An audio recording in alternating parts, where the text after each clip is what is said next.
watch the wild threads of history in the myriad of paths. My path saw an imperial rise from the ashes left in the wake of the great revolt. Thou shalt not make a machine like this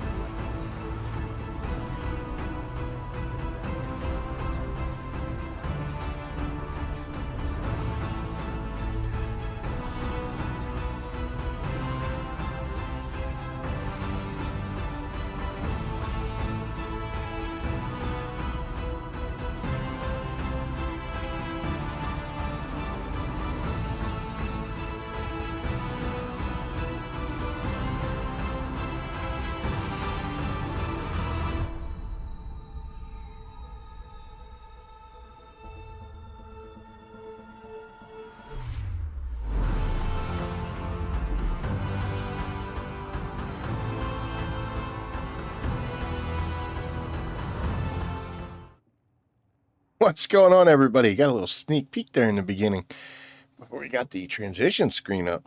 Hope you are doing well, doing okay. We are on quite a bit of medication right now. We're starting to try to get sick again, which is horrible, but is what it is. Let's do an audio check here. Okay, we'll take you off and we'll put you over here so you aren't in the way and we're ready to go. Broke my glasses at work the other day. I do not have a set of backups, so the one earpiece thing broke off, but here's what it is. I broke them before. I broke my glasses before, and these were my backups, and I thought I had time and then completely forgot about it. And now I'm reminded of it, so get what you pay for. Now I look like a weirdo. You can't probably see it, but no, you really can't. Anyway, so in the beginning of the week, I said we were making a trip back out to the deep desert to replenish supplies. And I said, you know what? Let's do 6K of plastanium and 6K of spice. So let's see how we are doing. I had a little bit that I put through here, so we got 30. Let's go to our storage. I've been putting everything into the storage containers for easy transit. So let's see where we're at.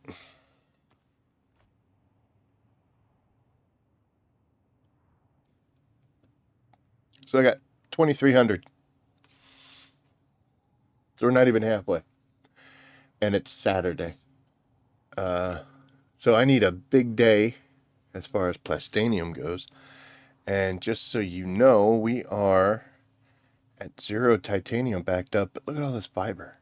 It's crazy. So in a situation like this, I mean, I can do 1,700 of strontium as I'm sitting, but I have none of these here. So what I need to do is I need to get my hands on some titanium badly. And I need to do it while not get my hands on strontium. And let's go over here. We have nothing in there. So why don't we turn you off at least for a little while. And I've been putting all the spice and spice residue here. Wow, 1,200.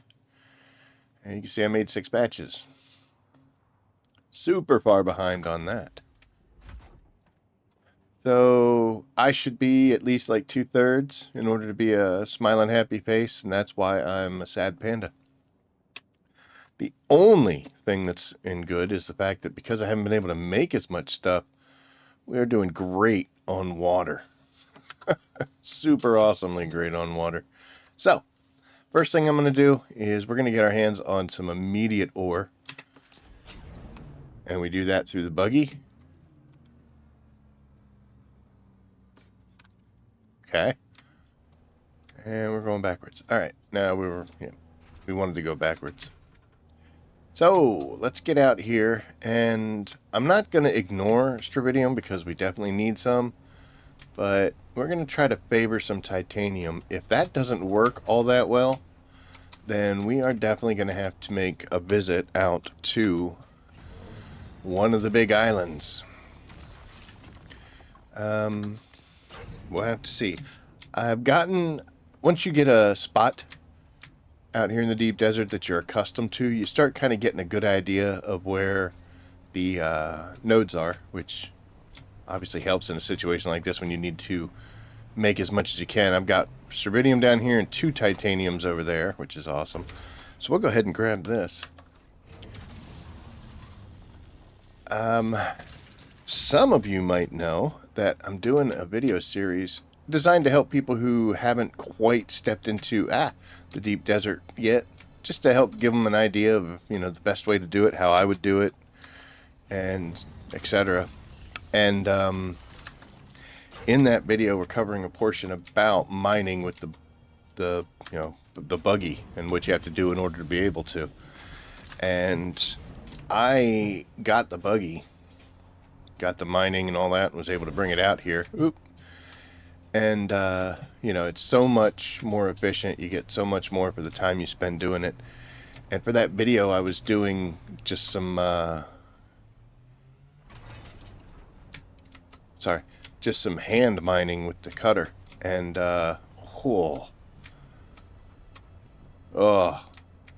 can't go back to the farm once you've been to the big city, can you? So I'm going to build up this last little reserve here. I'm going to hit this node of titanium. Oh, I hit it too late.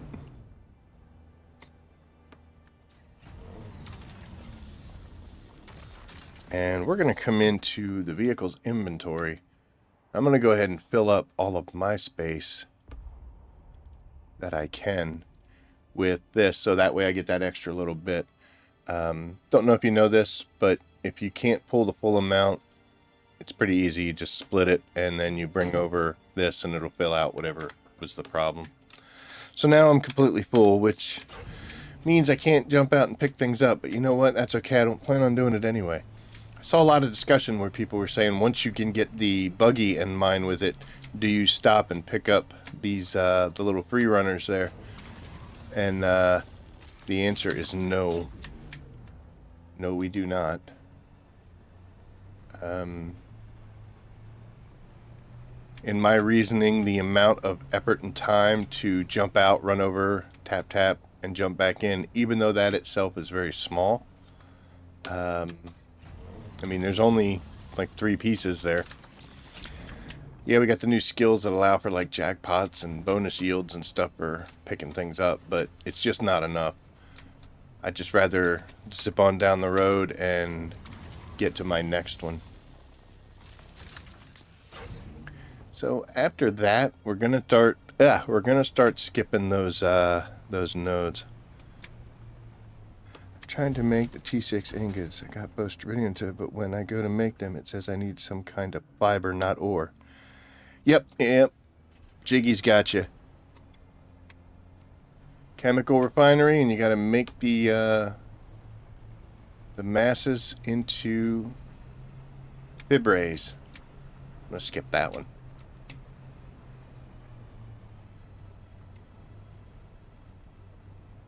There's one over there. I'm going to skip that too.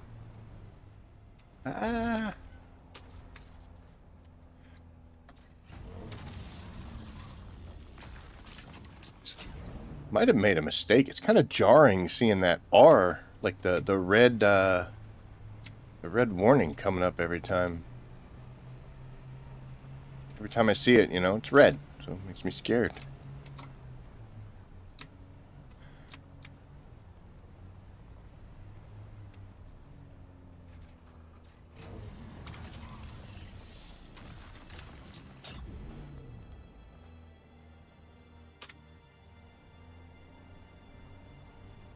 I'm not trying to suggest that we pick out curtains or anything, but Jiggy, you're a very helpful little dude there, you know? I appreciate that. I know other people do as well, but you are spot on with answers and always willing to help, so good on you, sir.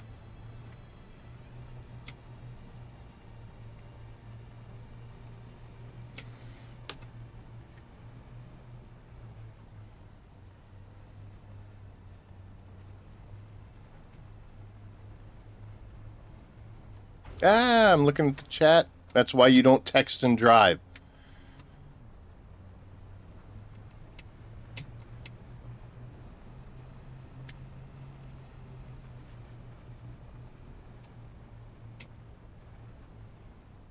I still haven't, like, emotionally recovered. Okay, ready? Here we are. Okay, now we're driving straight.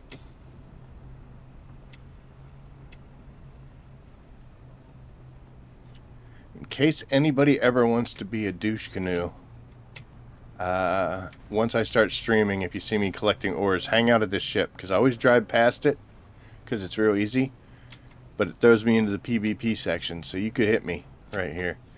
And if there's a node, I'll be stopping to get it. It'll be an easy snipe right there. Not saying you should, but...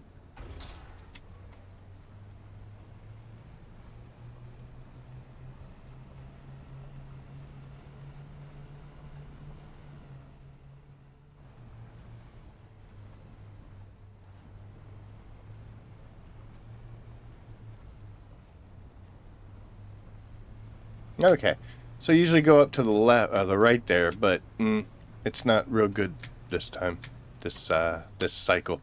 These nodes change every week, so not necessarily in the same place. There's not that much variety though, so you know. See if I can find. Okay, so usually there's like one or two up there. In this case, they just stuck a an aluminum one. So, I mean, it changes, but it doesn't, you know? It makes sense. But I got a route that I go, and it usually takes just one or two trips, and we get a good idea of where we want to go. I'm going to go ahead and snag this one, even though we said we weren't going to. I know I've got enough to do 1700. I think I've got a little bit of strontium mass still stored up. So we got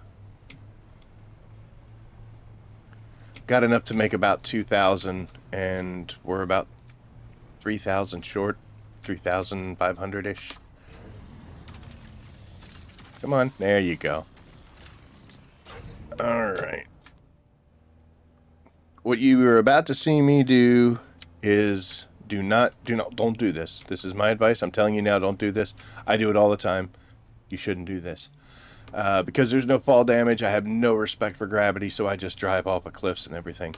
The reason I say you shouldn't do it is because you can get yourself into a spot of bother, because it's an easy way to fall through the map, and then everything you've got is gone. I do it all the time because I like to live dangerously. So, that's why. But I would hate for somebody to see me doing it and think that it's a valid way to live your life. If you're willing to accept the risks, then by all means do it. But I would advise you not to. No.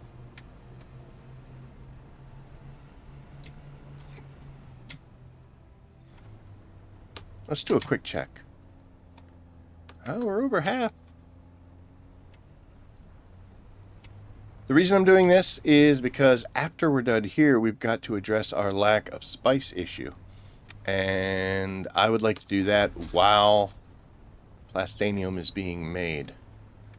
Always try to go for efficiency, try to have more than one thing happening at a time if I possibly can. I don't think there's anything up here. I don't know why I went this way.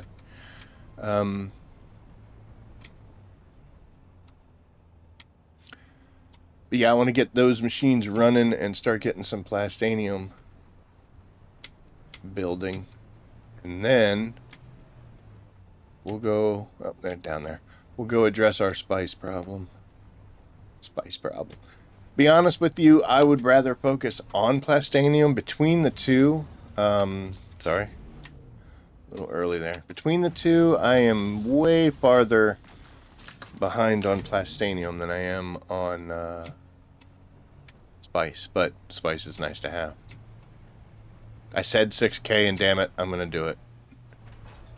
And see, that kind of thing right there. It's an easy way to fall through the map. If you're willing to risk it, go for it. Who am I to judge? What's up, Sparta? Haven't seen you in a while. I said I was gonna pass them up, but you know what? This one's just like out here in the middle of nowhere. What the heck? And I got to see that one up there, so we'll go back for that. That one being the titanium ore. Do do do do do do do.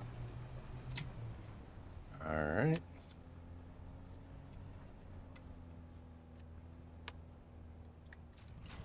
Oh boy, that was close.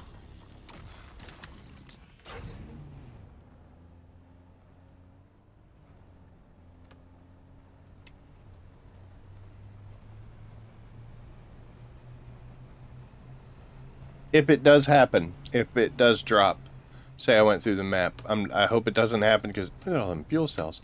Because I don't want to show you. But if it does happen, if you do a support request and say, hey, my vehicle fell through the map, can you replace this? Funcom will. I actually was able to do that with one. But they will not replace specialty items. For instance, if you have like the bigger buggy boot, every time I say it, God, we got to get over that.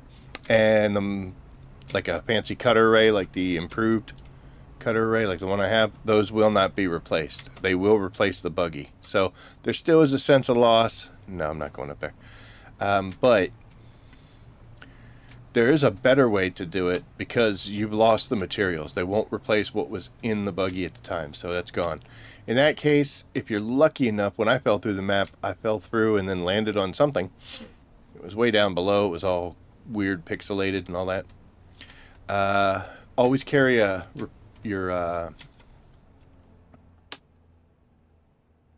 always carry a welding torch because you can dump the materials on the ground because they're gone. Doesn't matter. They're already gone. Dump them on the ground, break the buggy down, stick it in your backpack, and quit. Quit the game. Not forever, but just quit the game enough to, log off. When you log back in, you won't be under the map. You'll be on solid ground. And you will be able to take the buggy out of your backpack and rebuild it. If you have to drop some silliness in order to clear out the space in your backpack. How we doing? Are we close? Reason I say that's home is right up there. There are some other places I could go. Not sitting in the turret, I can't. But yeah, my advice to you would be to just bring out the welding torch, take it apart, stick it in your backpack, quit. When you load back in, you'll be on solid ground like you should be, and then you'll be able to put the buggy back together and be on your way. So you've already lost the inventory no matter what. This keeps you from losing any other specialty pieces that you put on it. I'm not telling you to do this, but I guess if you put in a support ticket, said, hey, I fell through the map, you're not lying. You're misleading, so that does make you a bad person, but you're not lying.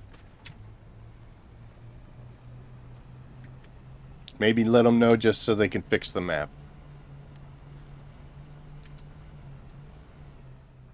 Alright, so we are not completely full, but we're too close to home to go running about anymore and to really get too excited about it. So we're going to head back, drop this off, and we are going to get the machines a-running.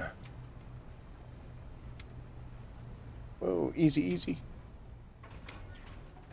These things annoy me. I mean, it's great having them right outside the door, especially the fuel cells. I needed to make a bunch of fuel cells for the buggy, the ornithopters and everything earlier, and I just literally just pulled right out there, zip, and away we go, which made me happy. But every other time, it just makes me upset having something that close. It's like, dude, because I run over them all the time. I can't be made happy, so it's my own fault. Okay, let's get you in there. And this one. Boop, boop, boop. Boop, boop, boop. Okay. So, Val, this is what it's talking about. These are strontium fibers. I have a bunch. In fact, my machine's probably chock full of them because I made a bunch. That is the chemical refinery. Either the medium or the small chemical refinery can do that. And let's see. We will, do this, and then that. And we could probably make a whole bunch now, right? 684. who's going to run out first? If you hit craft amount, when you move it up, it'll show you what's coming off by how many you're making. So if we do all 684, that is going to use every bit of water that we have. Holy cow. Boom.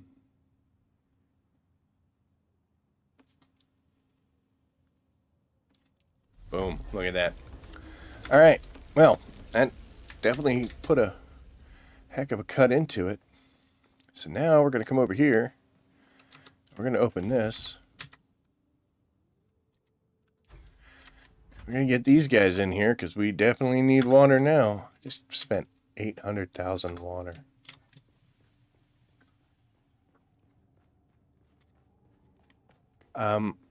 Val, if you're still watching, this is my chemical refinery, and this is what it's talking about right here. All it takes is some of the mass and a little tiny bit of water. An extra step. Funny thing about this, too, is when you look at it, and you look over here at the machine, it's one of the bad things about spacious builds. When you go to make plastanium ingots, it's 1 strontium fiber, and this is a large, so it's 4. I think it's 6 if you do it in a medium ore refinery. So it looks like, you know, dude, you need 4 titanium for every strontium, but it takes 3 strontium masses to make 1 fiber, and it takes 1 fiber to make 1 ingot of plastanium. So it honestly is 4 and 4. The only difference is rarity. And as you can see, I seem to find a lot more strontium than I do titanium ore. I don't know if everyone experiences that. It may just be the place you're in. Worst case scenario, you go out to the islands that are out in the deep desert, but it is a PvP section. Go there at your own risk.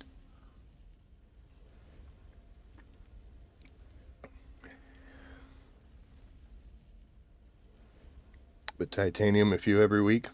That seems like there's way more strontium laying around than anything else. Oh, we're trying something new. This is 0 sugar Dr. Pepper cream soda. Not a sponsor. I mean, I guess we'll share. I have type 2 diabetes, so I have to watch my sugar intake. And so I do the 0 sugar. Some people say they taste better than the diets because diets have a chemically taste. I kind of think it's both, but and the coffee, I used to put a bunch of I'd put like a spoonful of sugar and then like a flavored creamer, and we can't do that stuff anymore. So, boo. All right. Well, the last time I was out, we did a little bit of flying around looking for some spice. We found tiny bits, not much at all. So we're going to do some quick repairs. It shouldn't be much. And earlier, I ran about and that was weird. Why'd you do that? So we made sure that's in good shape. Oh, you know what? The motor and the generator are probably a little pissy. Engine. Sorry. PSU. Whatever. So it's time to go seek out some spice.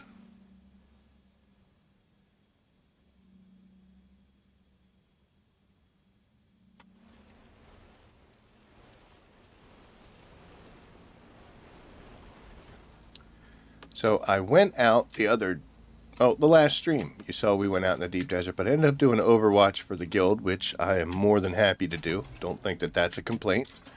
So that was spicing time that I didn't have. And then I went out and got a bunch. That's where the 6 badges came from. And then yesterday when I logged in, I got that little thing that happens. I don't know. It's not just me. Other people have experienced it. But it's where my hook just seems to want to auto deploy. Like normally you have to hold C down in order to get it to deploy. I'll just be flying along and then all of a sudden I'm looking at the ground with a little circle. And the problem with that is when that happens, I'm also looking down in like I am right now. So if I'm moving forward, we're losing altitude quick. And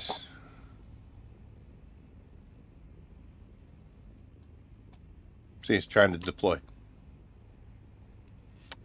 I don't like doing that. What the hell was that sound? I don't like doing that when I'm doing solo, because anytime I've ever had problems is when I get crazy inconsistencies like this. So if I was moving forward now, you'll see that altimeter is dropping like a hammer. So I'll be flying along and just doing my normal thing, and then all of a sudden we go down. Somebody said that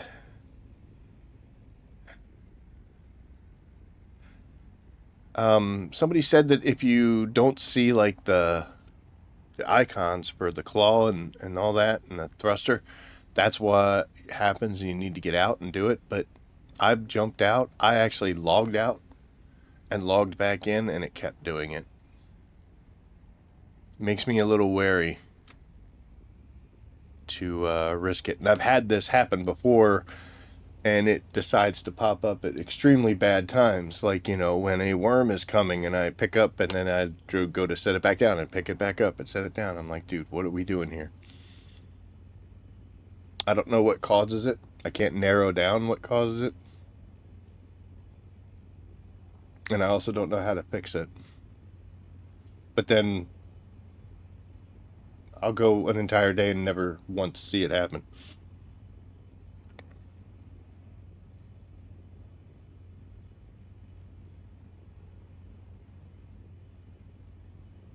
Jiggy's like the answer, man. I'm gonna have to start paying you, bro.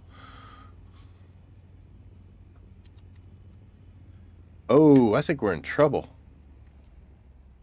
No. We'll stay close. I refueled everything before I left. Normally, I wouldn't like to head out here without having like 5 fuel cells. Alright, that looks like a reoccurring. Let's go check that out. I was out here earlier today, this morning, and it was busy. I found 2 mediums. Both of them had somebody on them, so I was like, okay, I missed it. And then I came across a medium that somebody had left, like the outside skirts. I was like, well, you know, at least we'll get something. I did not do that.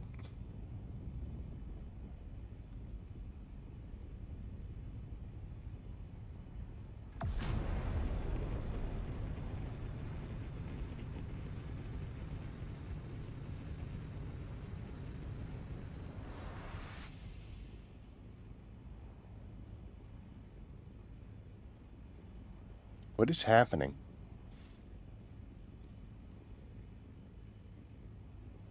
Okay, well that disappeared, so that's a no good. Okay, so my temperature. See here on the right, in the center of the screen. It's 45 degrees. When I hit that thruster, it's supposed to go up.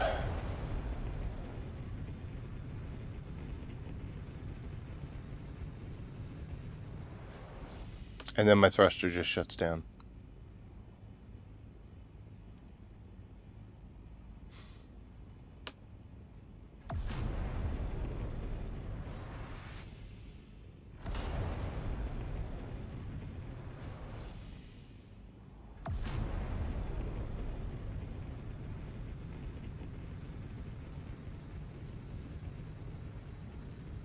Oh, okay. Decided to work now. And it just auto shuts down too. Okay, great. It's going to be a fun night, folks.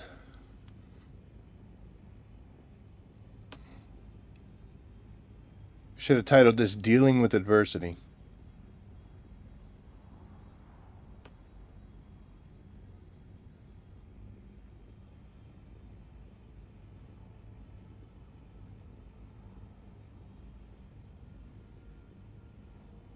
I see you guys talking about tearing down bases and base reconstruction tool, and I guess it deserves to be spoken of. I'm going to head direct west.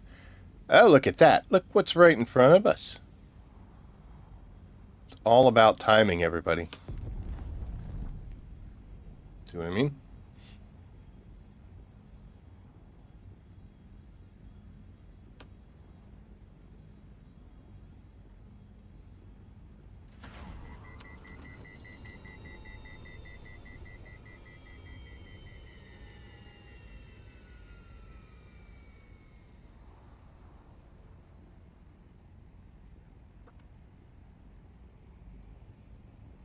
We shall persevere.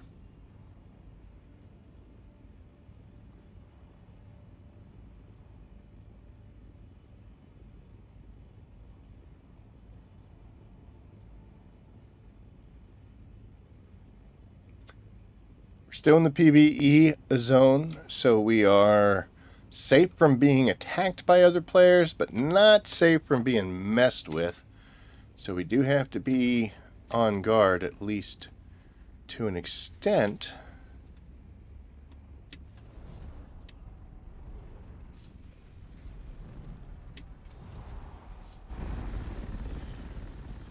That should work. Normally I put the soft step boots on. We did not grab them, so it's alright though. We're sitting in the driver's seat. And let's get ourselves some spice.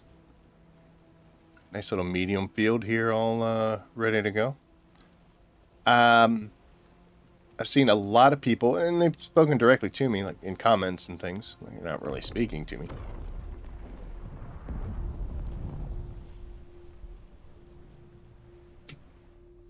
If that's another medium field, that'll be so awesome. It's like Shai Hulud has heard my prayers. That was over there somewhere. I didn't see a big dust cloud, so I'm thinking we probably have a small that just blew up over there. It's right on the other side of the hill, man. I'll take it.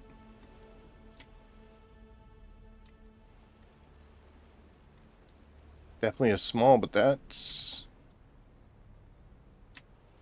What in the hell is going on here tonight? Is that two blooms? Oh, okay, I'm gonna look that way. Two blooms over there?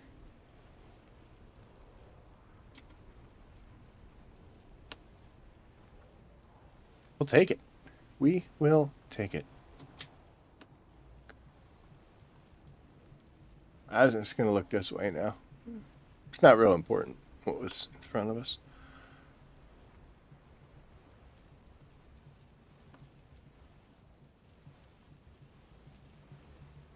Here, I'll just keep it waggling so that we don't lose it. Looks like two smalls, I guess. Oh, that one's... That's another medium. And the cat wants out. No, we got... Hey. We got crazy things going on. You're not getting out right now.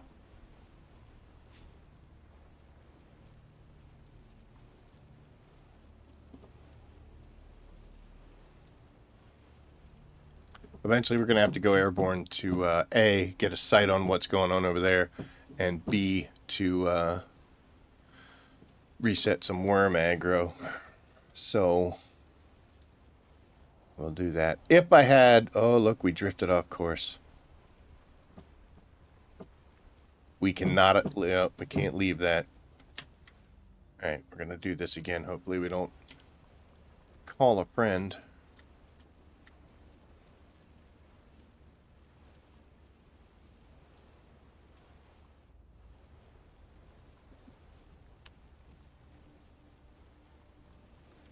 Damn cats. Alright, we're going to lift this up. Going to turn the proper way. A little bit of paint sharing's just fine. Yeah, that's another medium. Hell yeah. Oh my god, Kitty, just stop, man. Sorry. Thank you. Oh, he wanted in? Oh my gosh. Mrs. Rabbit makes an appearance, saving us. Alright, we're way up in the air now. We're still in PvE. That's directly west of us, so that's a win. We might get 2 fields out of this if we hurry, so let's not dawdle too long. Getting up in the air to reset worm aggro doesn't take that long.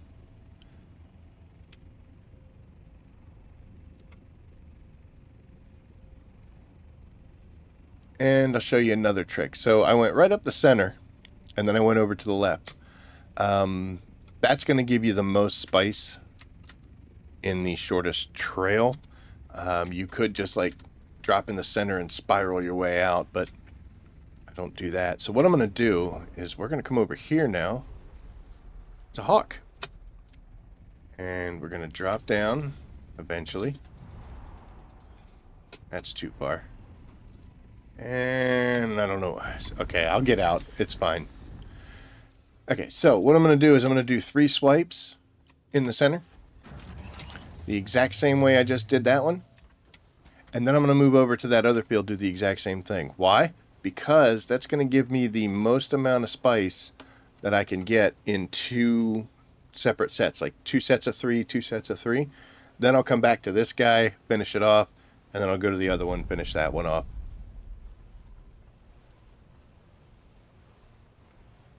Where'd that one go off?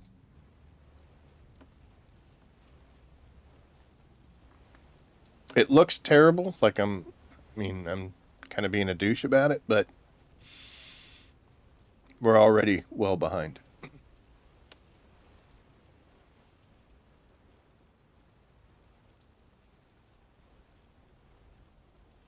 The thing is, we aren't going to leave it like this. That would be terrible. I may push for a little more. We may push this one until worms sign, even with the carrier being goofy. Because I'd rather pull as much from this field as I can in the shortest amount of time and then go over and be able to do the same thing on that second one than to pull every bit here, because the further out I go, the less spice there's going to be per pass. And if somebody else lands over there, then we missed it. So I'm being greedy. Majority of the time I play, I am not greedy. So I feel like occasionally I'm allowed. Not really. That's just me trying to condone my own bad behavior. Let's change that up. I'm being a douche. I am the douche canoe at that point. I'll admit it. I am. I need to spice.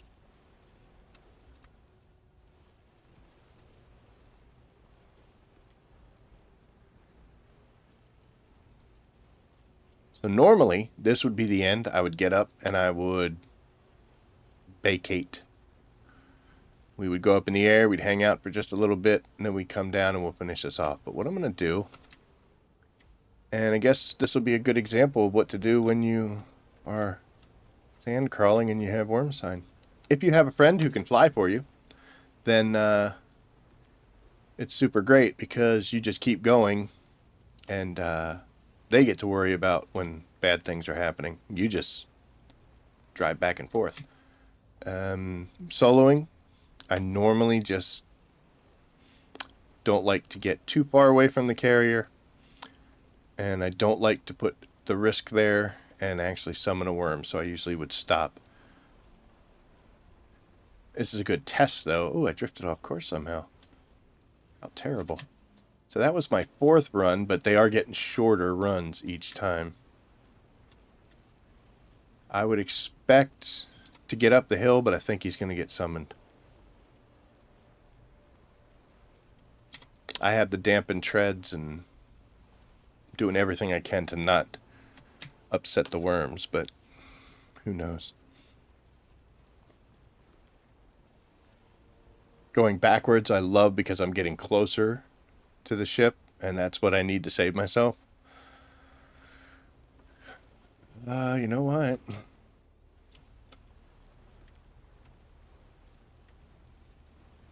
If a worm comes, we're going to hit C, which will lift up our, whatever, the vacuum. When that happens, you get much better speed. And, yeah. That lets us get much closer to the carrier. And we'll do a hot liftoff. So, doesn't really matter because I was super close anyway. Get some air. Deploy the hook. Pray that it works. What? You know what? How Dune of it is it that the hook is questionable? So we got almost all of that side. We're going to leave that side there. He can have his fun. And we're going to come over here and see if anybody has hit this one yet. If they haven't, on the ground we go. And we'll probably finish this one completely off. I see the other one out there, but that's going to be a PvP zone, and we're not quite at that point. We might be, but we're not quite there.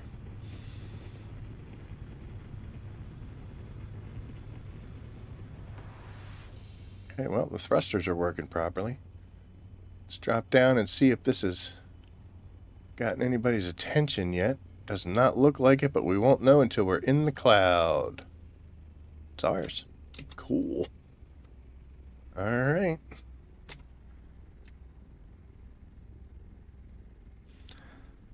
The spice must flow. Become one with the greed.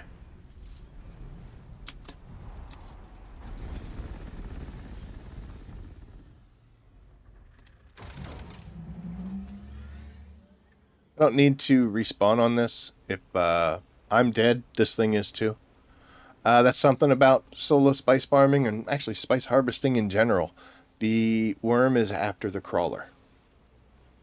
Not you, not your carrier. He's after the crawler. So if somebody has to go, just abandon the crawler. It's horrible, but is what it is. I'll tell you another little secret.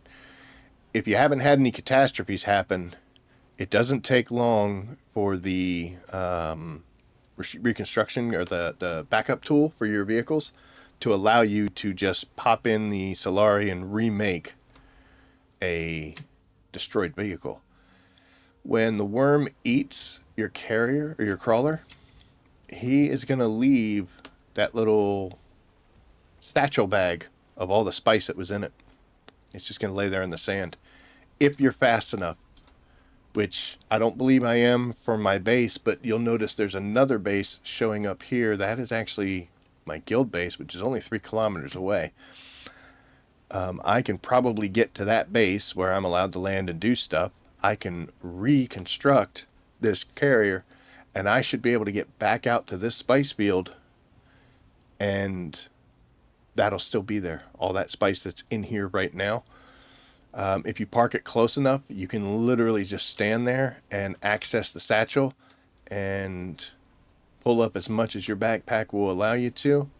And then you can immediately drop that into your freshly reconstructed crawler and just keep going back and forth. If you're fast enough, you'll get it all. I know this because I actually had a worm eat my crawler one time, and I was super sad and angry, but it was very close to my base. So I flew back, was able to reconstruct it, and was like, you know what? There's still like half a field there because I'd already hit one medium, and then on the second one's when I got 8. So then I went back.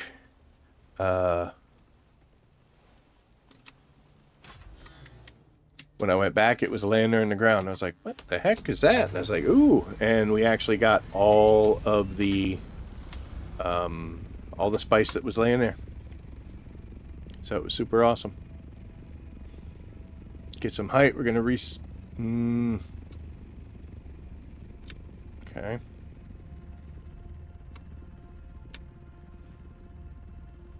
Good thing there's absolutely oh, we're doing it. Hey, we're doing it. Cool. That makes it super exciting.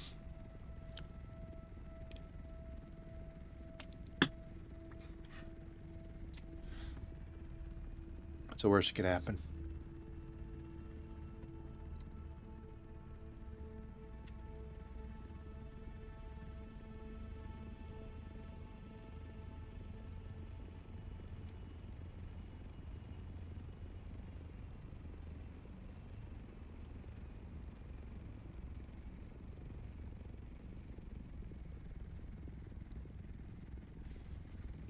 Oh, okay. That's cool.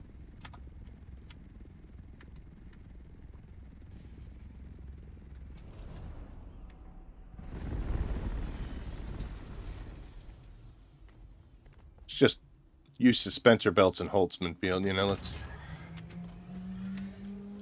be he's not already angry at us, he is now.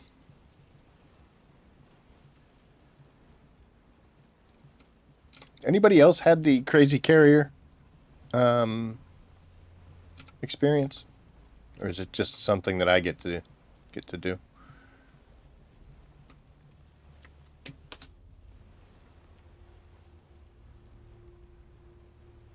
And we're doing the same thing here. I'm just, pulling the thicker, richer spots.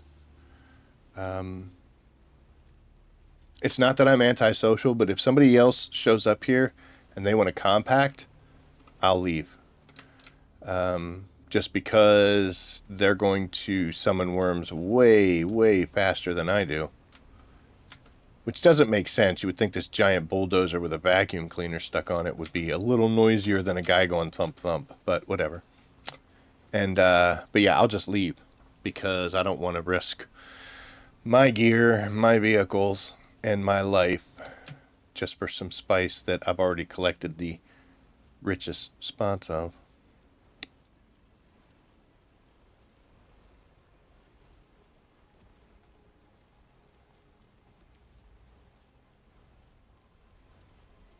Ah, thank gosh. I like it. I like when the cloud clears. It's really cool to be like the first person there because then you can kind of lay claim to it. I say lay claim to it just for the fact that, I'm already here, so decent people will see that and be like, oh, all right, good on you. Have a ball. Like I did this morning. Other people would just be like, oh, there's more than enough to spare. And it really isn't. But then you can't see anything.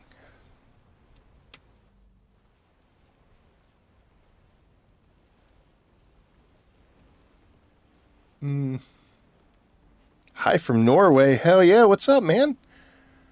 It's got to be late. Keeping you up. At least it's a weekend.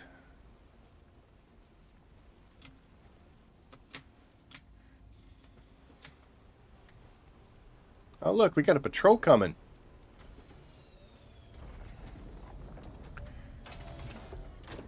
I'm leaving. I'm going.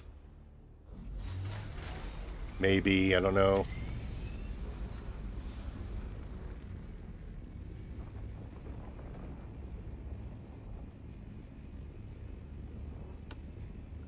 So he wouldn't have hurt me. He's just patrolling and just happened to cross paths. In most cases, what would happen there is I would lift up and down as he traveled underneath. We'll just try to deploy, right? The issue, though, is because people were able to, quote-unquote, ride the worm, it used to be that the only way he could hurt you was by eating you. So they made it in a way that touching any part of him would cause a problem. Oh, we're going to deploy, huh?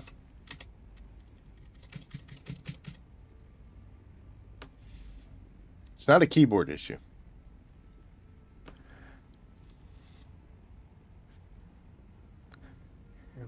Norway, that is crazy. Hey, you are welcome. I hope it helps.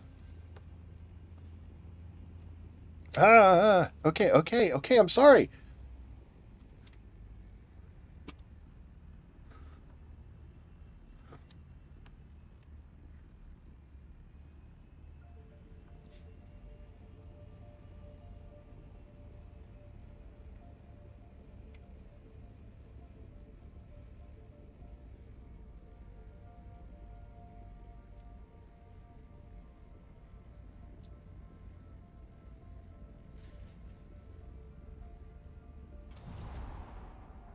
It's so strange because everything else works fine.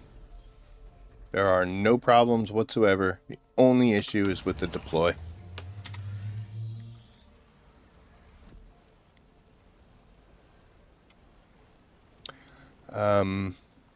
After tonight, after the stream, we are going to be working on our part 3 of our Deep Desert Base series that we've been putting out.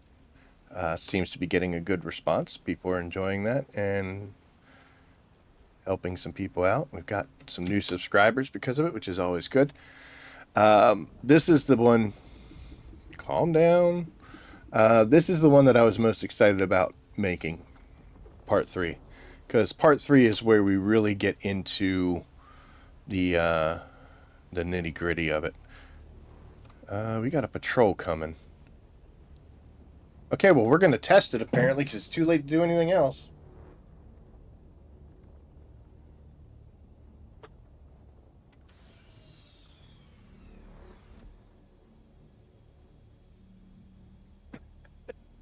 That's one heck of a night, man. Holy cow. Okay, sure. What's he patrolling? I'm the only one here. I'm obviously causing the problems. How does he roll right underneath me and not care? Okay.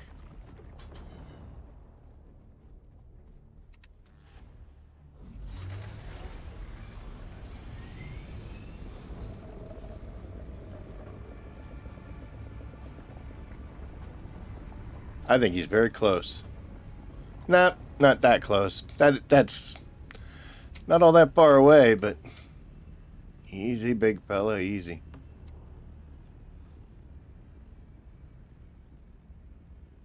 So when I made my solo Spice video, talking about what we're doing right here, one of the things that I pointed out was if you feel like it's a bad idea and it's dangerous, it probably is, and stop doing it. And that is a perfect example of what I'm talking about.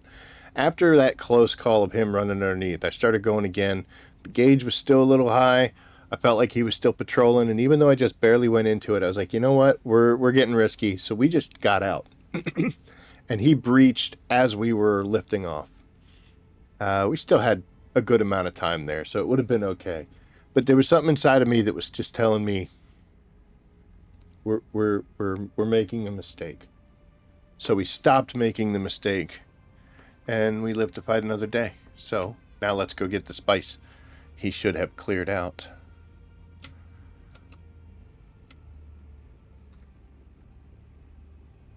While that is definitely something that was urged on by my misbehaving carrier, even naturally, I felt like it was a bad idea to keep going. So, follow your instincts, folks. If you don't have any instincts, learn them, develop them. I always tell people they should err on the side of caution, like be safe rather than courageous when you're first learning. And then as you do it more, you'll start kind of getting a feeling. And yeah, we definitely had a feeling there. So we made the right choice. Didn't we, little Muad'Dib Muad'Dib mouse running around? I remember I read on Reddit one time, somebody said that if you see the mouse, it's okay. When he scurries and hides underneath, that's how you know a worm's coming. I was like, oh, okay, well, we'll go test that out. Boy, it took one spice field to realize that was a load of crap.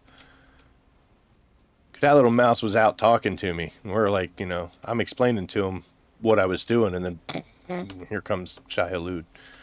And then that little bastard dug in. I was like, well, I don't need to know now. You're not an early warning system, little guy.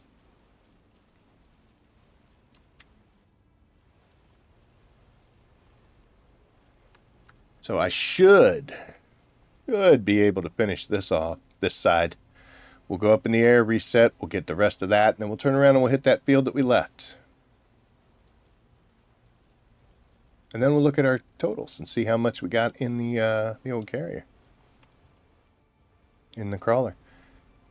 I don't believe I've finished off because I did a skill reset, based it off of combat more than anything. So I don't have all of my skills pointing towards spice harvesting. I should.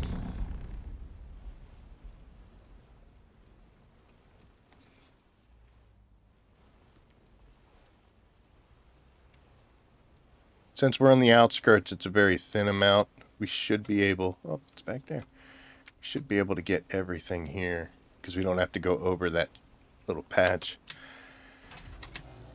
Jump out. Look at that. We're so close. Barely even touched the sand. Grab you and let's get a look around.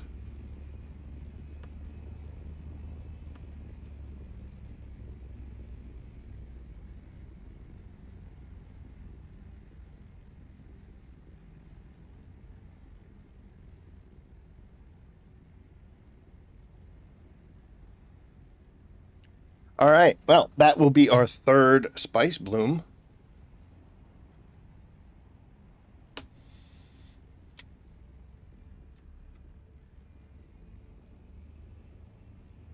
Haven't seen anybody yet. Oh, we're trying to deploy.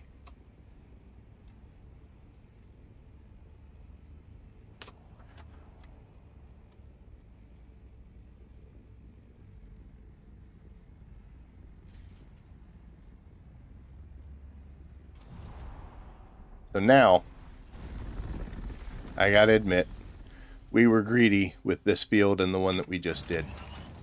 I am not going to go after that third field right away. I'm going to go clean up the mess I left on that first field after this one is done. And then if it's not been taken, then we'll go check it out. Because I was already greedy once, we'll kind of throttle back on our avarice.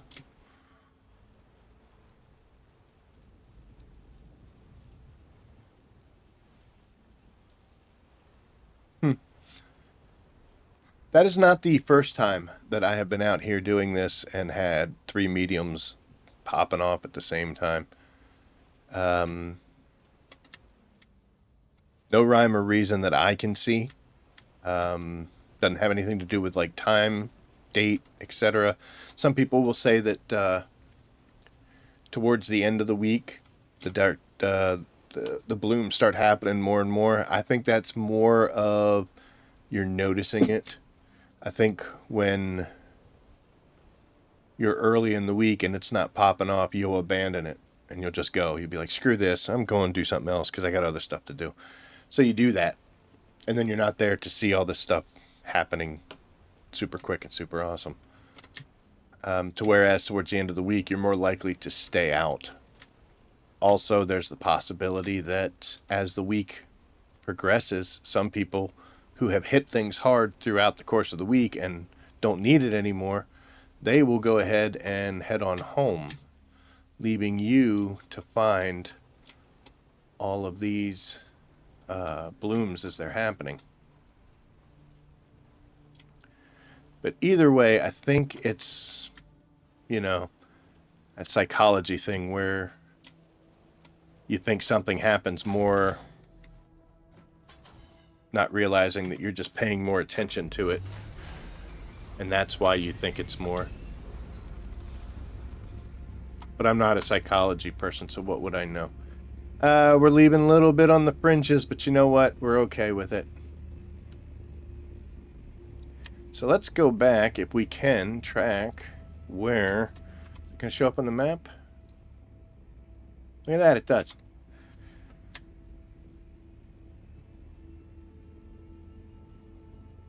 That would be crazy if that's the same one. No, it can't be. That's looks like it's too far away. But that would be great if it was the same field and it just decided to reset for us.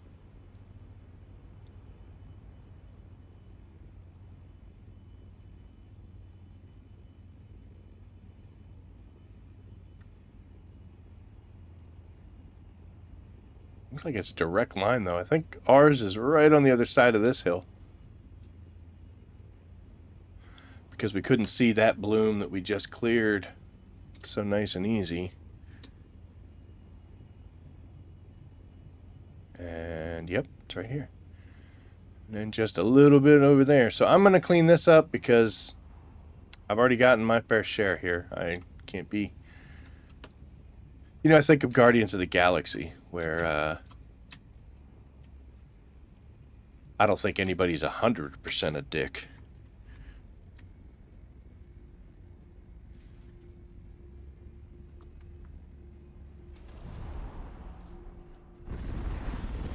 We landed far away, and now we're stuck under our own wings. Okay. I'm playing like we got soft step boots and everything's fine, but it really isn't. I do notice that we got some tread problems, and we got some motor problems. And our centrifuge isn't all that happy either. So, we're going to clear... Excuse me, get the hiccups. We're going to clear this, and I should be able to get everything And then that'll be 2 fields.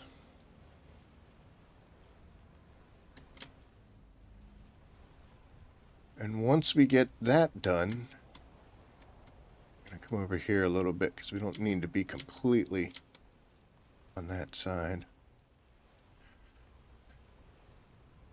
They are getting kind of red. We may have to address that if there's a nice rock outcropping.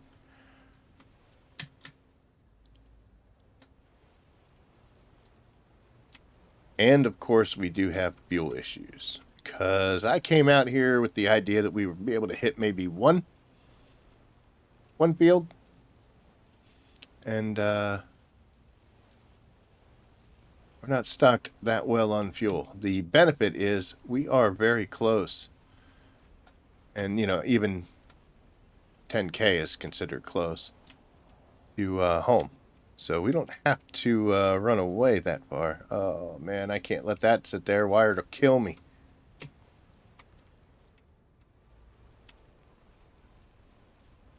That was poorly done. I was yapping.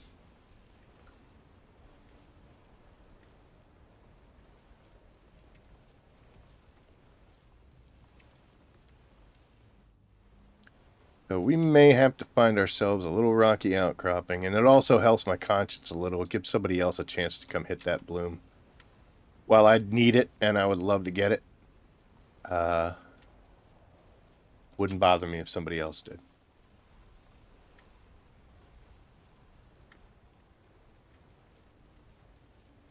I don't want to be the reason that other people come out here in like an hour and be like, "Man, there's no spice." It's like, yeah, 'cause Jackrabbit took it all. All right, we managed to get all of that. I'm surprised we didn't summon someone. I don't think there's too many outcroppings between us and that.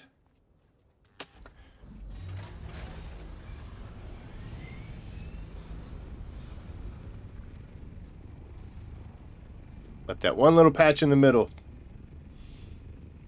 But there's worse things. Man, this is close, too.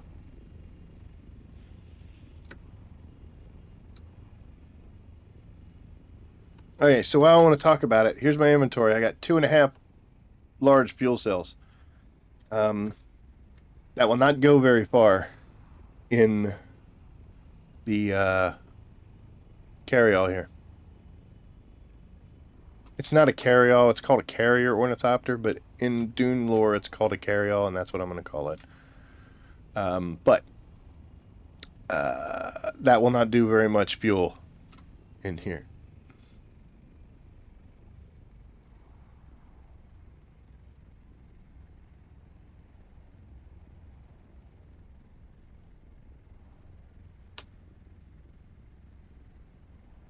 I don't feel like somebody would have had enough time to do that much damage to this field, so it may be a little glitchy.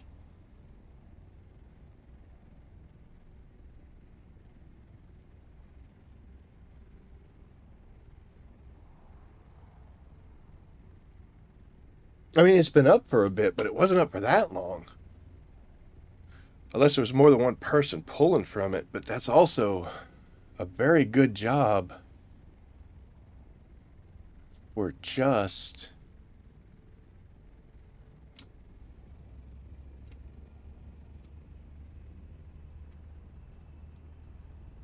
You know, maybe we don't have to worry about snagging a third one. Let's go over here. We're going to set down and we're going to take kind of a little bit of an inventory about what kind of shape we're in. Oh, man. There's somebody's base here.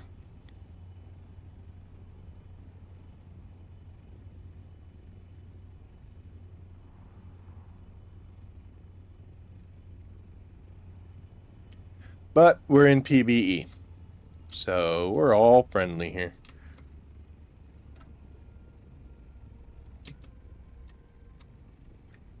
Alright, so let's set her down. Be good enough. Boop, boop.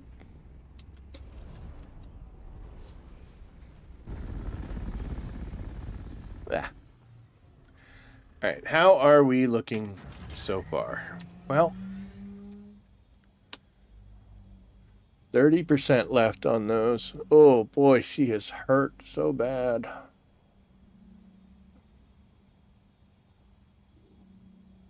We're getting real close to having to do some replacement parts. I have an upgraded container, the spice container, and I've also got the dampened treads. That's why I'm pushing them so hard.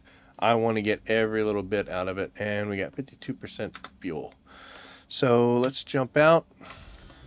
The only possible problem is I only got 146. That's not good, right? Doesn't matter. I'll show you why. So we're going to pull this out. And we're going to hit the button a bunch of times for no reason. And we're going to repair away. Because I know my wings are not in the best of shape.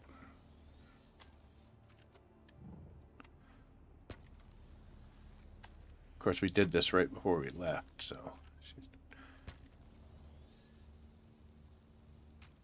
Alright, so we only got 41 left. See it down here in the right bottom for our welder. But this is what you make welding wire out of. So we could either pick up the stuff all on the ground, or we can go ahead and pull out our cutter ray, and we're going to do this. We just got 256 salvage metal, right? We'll go into crafting and welding wire. We can make 51 of them now. I'm only going to make 4 because you get 100 for each one of them you do. And then we're going to go into inventory. Ew. Drop it on the ground. So as long as you can find a little island or something, as you can see, we got 541 now. So we're in great shape. Of course, we're dying from heat, so let's get over here and look how close we were.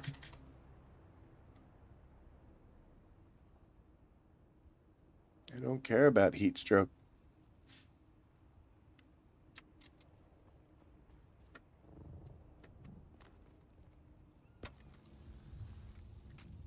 Too bad. Bad enough to change color, right? So...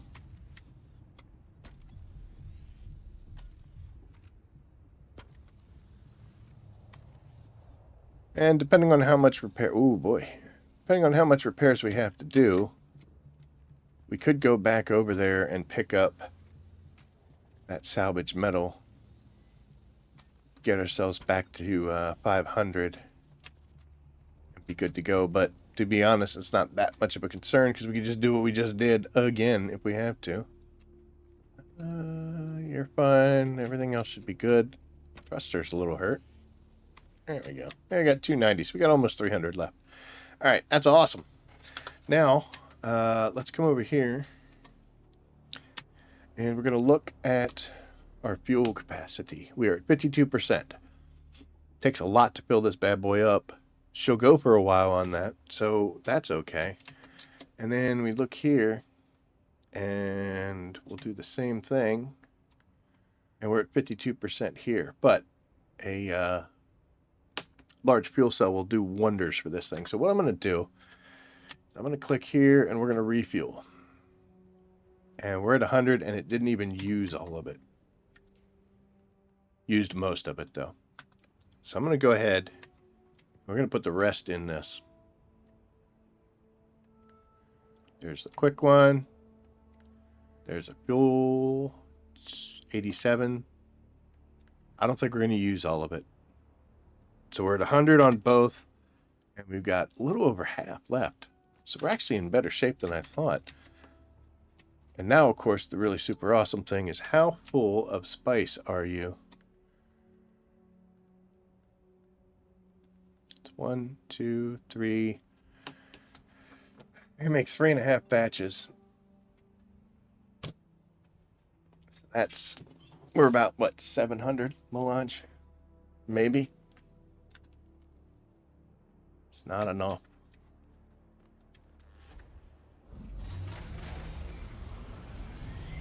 So we are in a little bit better shape physically as far as these machines go than we were a little bit ago. And we now know that we only have half a fuel can left. large fuel cell. So we don't want to go too far away. If I have to, I can go back to my own base, but that's 8 kilometers. I don't want to do that. And in 7 kilometers, I'll be near my guild base. And I don't really have to ask for something like that. I'm sure nobody will mind if I grabbed a couple fuel cells for the road. And then once I get back, we'll just load up some whatever I took plus a little bonus because I'm nice that way. And we'll just go back and put them back in there for everybody else to use. If I wasn't in a guild and didn't have any friends, then I would have to go back to my own base or scout to the point where I'm at about half fuel, and then we would turn back. We are in E6 right now. Let's take a look at the map and see how close we are. So this is probably the line. So we're about as far north as we want to go. So we need to keep a westerly heading and keep on rolling.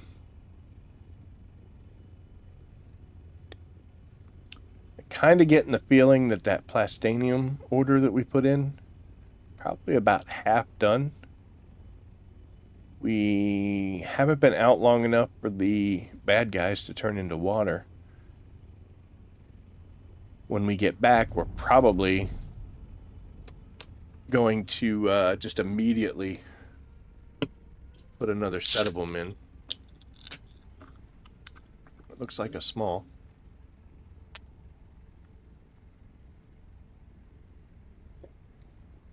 I won't normally hit a small field with the crawler.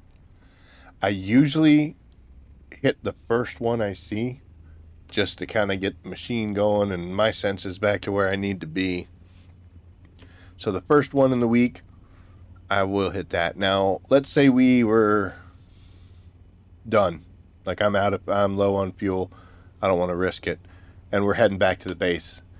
And our crawler is not completely full. If I pass a small field, it's another 500-600. Might pop it in there. But for the most part, I try to leave those alone. I guess I don't want to say it that way, but it's kind of for the little guys. For people just starting out. Maybe it's their first week out in the deep desert. Those are what the small fields are technically for. But we had 2 blooms and a glitch. Let's fill up on water.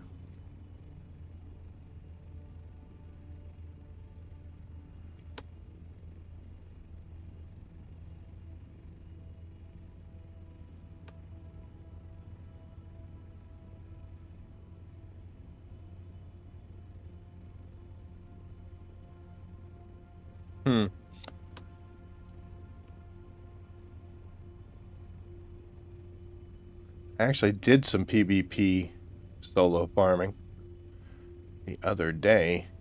I was cleaning up the remains of a field. It's more like community service than it was actual spice farming. And then another one popped, and it was maybe 100 meters or so. Hello! It's maybe 100 meters or so inside the PvP zone. And I was like, do I risk it? Should I not? What should I do? And I went ahead and did it. This is a little concerning because I think we're going to get close to the border. That border should be... Alright, this is going to be a PvP field.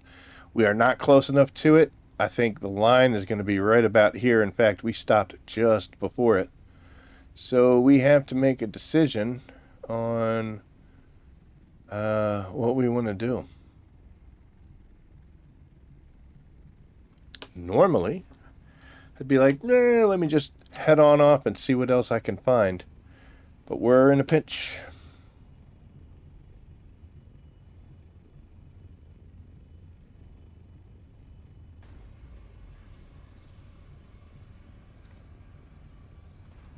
Remember how when I was rolling around in the buggy And I said I wouldn't do this if I were you. This is another one of those moments. Harvesting spice alone is risky. Now, there's a couple things that you can do. Great. A couple things that you can do to not make it as risky.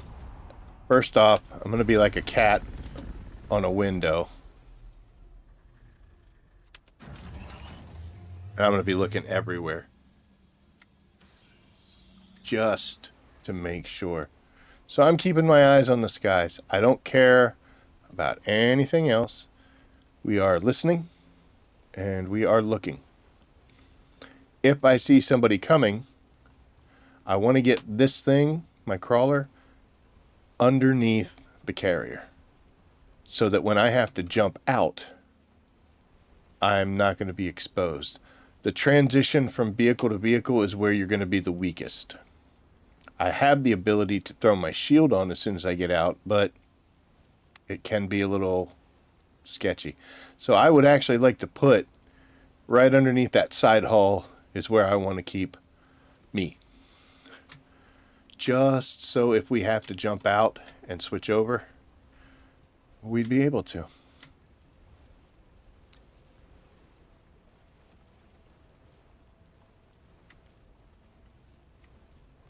I don't like turning in the midst of it, so you keep an eye out too, little man.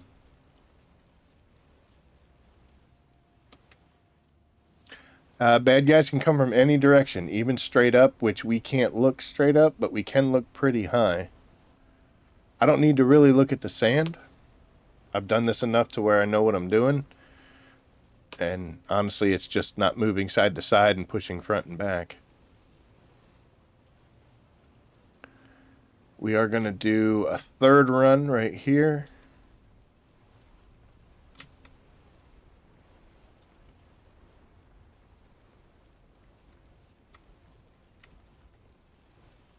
And then we will take to the air. The reason we're going to take to the air is to, one, obviously, reset worm.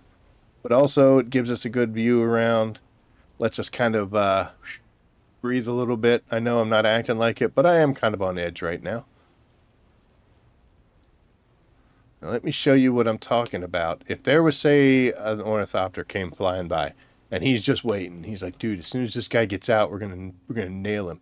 And that's when they'd kill me and then take my stuff. Or destroy my stuff. But if I come over here, and I could do that quick. If they can get a shot off and kill me, they deserve my stuff. Usually if there were bad guys around, what I would do is drive over to that and then I'd wait. And I'd let them shoot once or twice. And then when they realize that I haven't jumped out, that's when I jump out and I jump immediately in. And now I'm in the air and I grab my crawler and we head directly south and we clear up this little mess. Then I go back to my base, I get my rocket thopter, we come out, we have another discussion about it.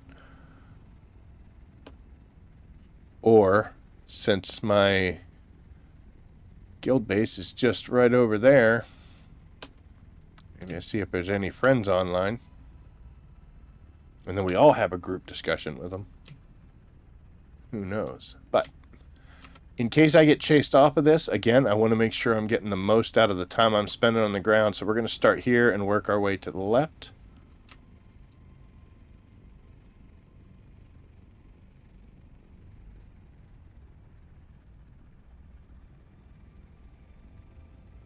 Somebody, if they did try to jump me, would be hard-pressed to be able to take me out of the sky.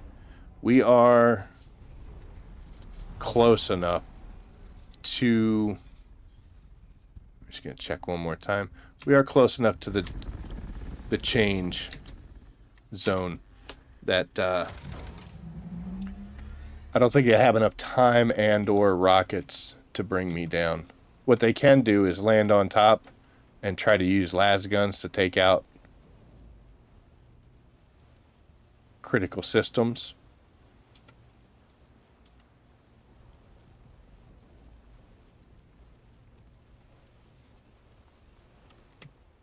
But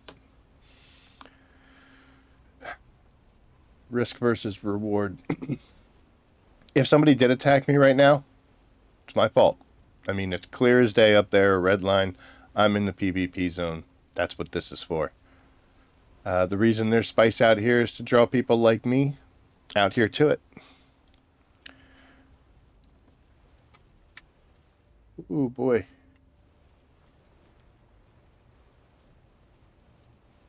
Man, how time flies. We're already an hour 20 in. Jesus. What do we got going on here? Okay.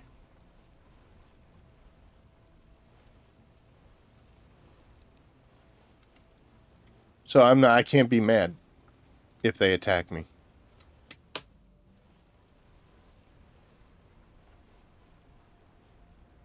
If I don't want it to happen, I need to stay on that side of the line.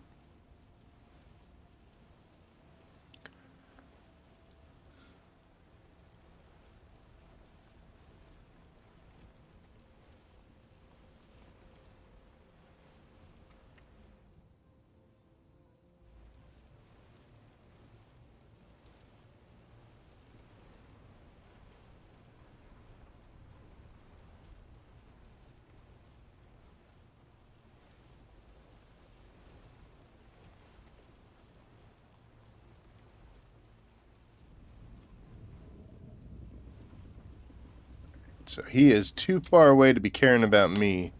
So there must be a ship somewhere that went down. But I'll tell you what, we're probably going to take to the air anyway. Just because if he's eating ships, he might end up close to us. Yep. He's chowing down on a ship right over there. So just in case he's looking for a little dessert, let's not be on the ground when it happens. Oh, that's Toho. We got stuck.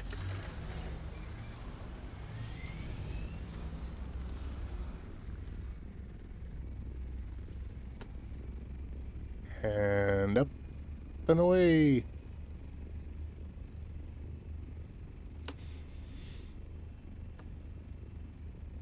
Yep, he's patrolling right over there.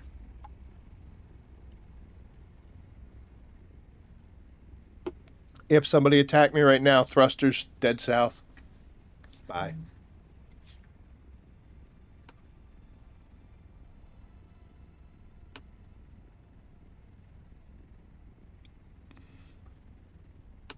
So far, the skies are pretty clear. This is as good time as any because it's kind of relevant to talk about the pending server closures. When they first announced this, I kind of did a real short video just reacting directly at it when it happened. I understand that, you know, they kind of overbuilt. That's a better way to go than underbuilding, but it's also expensive. So they kind of built and set this game up to have way more players than they do. So financially speaking, it doesn't make sense for them to have that many. And patrol guy right over there, what a bastard. But it does make financial sense for them to have all these servers with so few people on them. I get that. And I had hoped that my server would survive the closure. What they're planning on doing is some of the lower population servers, they're going to give everybody on that server a free transfer token, and you're going to be able to move locations. They haven't announced what servers are being closed, but an intrepid young soul was able to do some homework on Reddit, and he found that if you try to visit servers now in your region, other than the one you're on, because you have free reign of that one, you can go to any siege on there. When you try to visit another world, you get a notification that some of them are locked. It's just a big red locked key on every siege inside that world server, which, for all intents and purposes, looks like they've tagged those servers to be shut down. The way you test that is load your game up, and instead of playing connect or like join server like you normally would, if you click on the servers button, you can see all the different servers. Click on one of them, and when you open it up to a siege, if the sieges all have a little locked picture and a little red bar, that means you can't go there. There's still people on them, but you can't go there. Unfortunately, my server, if I was not on it, is locked. Which means, at least right now, we are here on the chopping block for Funcom's server consolidation. Am I happy about it? No, but yes, but no. It's one of those situations where it's real easy to sit there and say, oh man, it makes sense for them to do this. And then when you realize that you're the one that's going to pay the price on it, it's like, oh, well, maybe it's not such a good idea. I still think it's a good idea if I have to be, if I have to be one under the axe, so be it. But I have also thought about what I want to do in the event that they do decide to shut me down. First off, this is terrible. That's how you get killed, dummy. First off, I'm in a guild, so where I go depends on not just me, but other people, because I want to stay with them.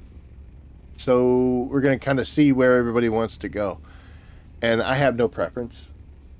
The reason I'm on this server was because I had the best ping to it. That literally is it. There was no dedication. I mean, I hadn't played the game, so I didn't know. Do I want to go to a server like Harmony or PAX? Absolutely not. I do not. But wherever they decide to go, that's where I'll go. The only thing I'm having trouble with in this whole endeavor, there's actually two problems I have. The first is a performance issue problem. I have been on this server my whole time. I have gone and visited other sieges, but I never really ventured out. And I'm on a low population server that they have decided is going to get cut because, they want to condense people. And I've had server issues. I've had rubber banding. I've had lag.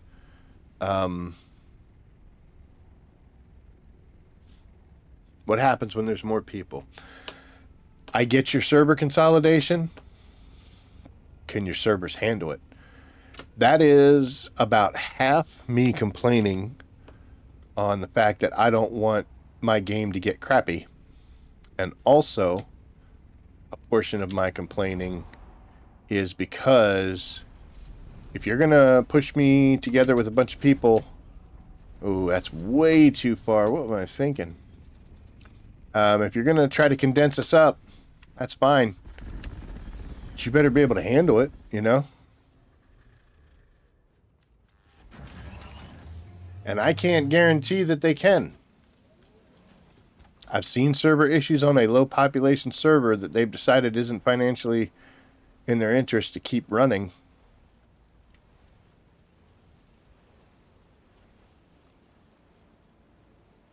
Yeah. Having to share seats with ugly base clusters. Yeah.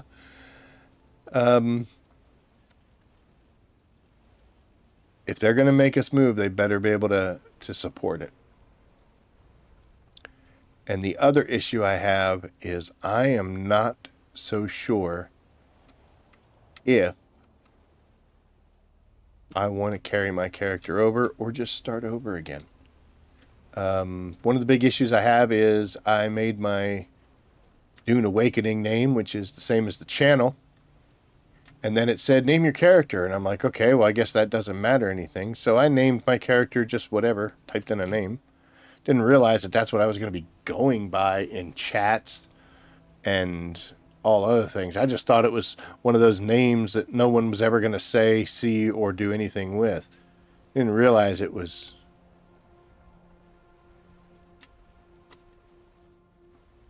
I just yanked my headset out. I know that sounds like I'm an idiot, and to an extent I am, but I didn't realize how important that was. So if I could change my character's name to match the channel name, that would make me so happy. And I read that Funcom has no plans to allow us to change names. So, and I understand that, because if you could change your name, that's just a reason to act poorly, because then you just change your name and be like, oh, hey, what's going on? Like, oh, Bob just came over and screwed us over. And be like, oh, I know, Bob's... Oh, wrong side, dude. Big mistake. We're just going to run.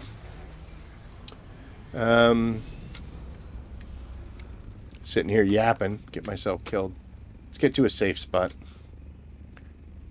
But yeah, so I could change my name. And also, I have another reason to start a character over. I'm missing very few achievements. Achievements that I'm missing is to kill opposing faction bad guys, Harkonnens, since I'm Atreides. So I have to kill a bunch of Harkonnen guys. I am also missing the achievement for getting eaten by a worm and going and seeing the guide, and he walks you through the little thing, and then at the end he offers you another sand bike, like to get your sand bike back. There's an achievement for getting into that situation and saying, no, I don't want the bike. The problem with that is the first time I got eaten by a worm was because my game just locked. I was cruising along just like this, and then all of a sudden my guy just starts dwindling in speed. And I'm like, hello, I'm pressing buttons. I can't control anything. And I was like, dude, what the heck is going on here? And what it was my game had frozen. But it hadn't frozen on the server. It just froze for me. So when I tried to do the, like, what is it? Unstuck.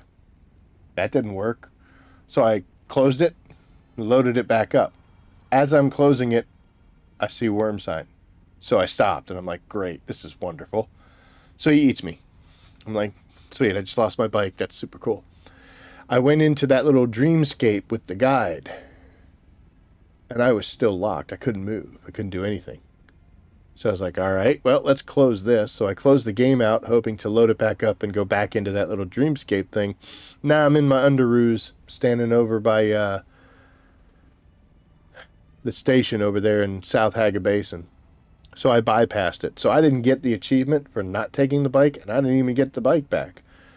So the only way for me to do that is to make another character on another siege, get through to that point, get eaten, and then have the option to say yes or no to a bike and say no. So I have to do a new character if I want to get that achievement. And I do, because that's how I am. So, you know, we're going to have to make that decision and do that.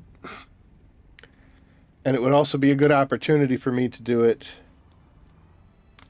with the server change, because then I'll just start a new person, change my name properly so it matches who I am, and then I can go to that section, get that, and get that achievement. Because even if I do a new name, it's still my account, so we're good.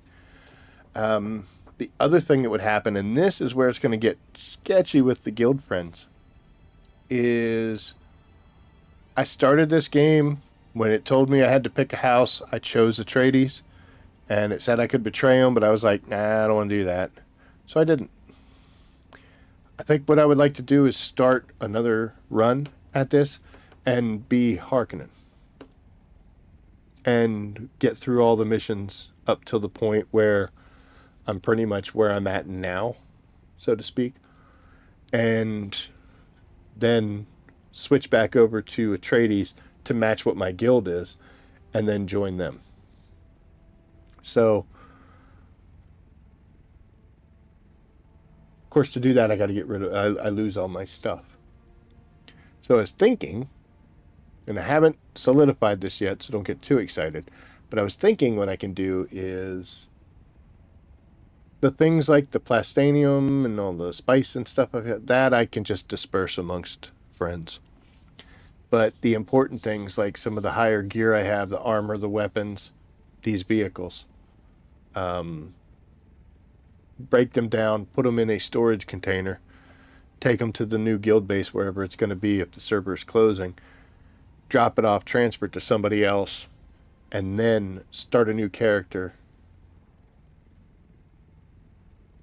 with all that stuff in storage.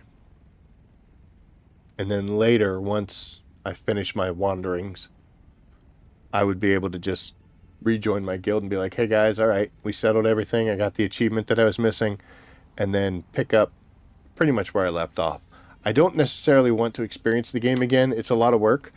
And, I mean, I got to think it over how I want to do it. There's bonuses and negatives and pluses and minuses in both categories. So I'm not sure exactly what I want to do. But probably have time and we'll be thinking it over. Because it does appear as though my server is on the cutting list. So let's see. I'm going to come over here.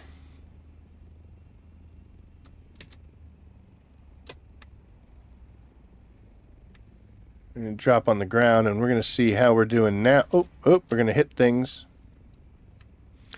Let's see how she's doing now, right? Oh, that was me actually.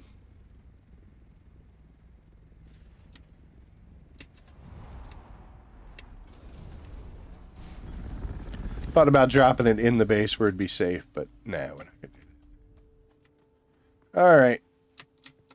Can I get access, please? Hello?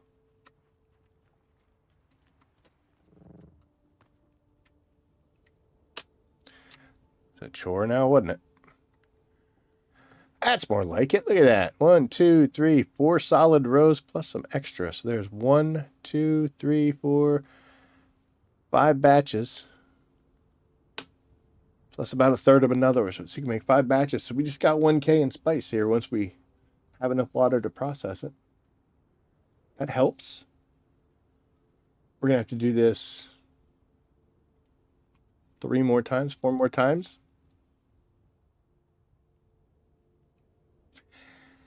I think it's safe to say we're going to miss the 6K mark for spice, but that is okay.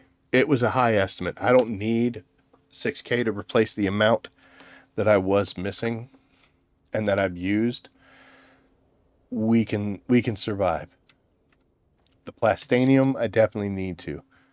I've been using a lot, and I donated a whole bunch to the cause. So I want to get those refilled. So let's head back, and we'll get some of this stuff going. We picked a good island for our base. It's decent. It's a non-zero amount of resources.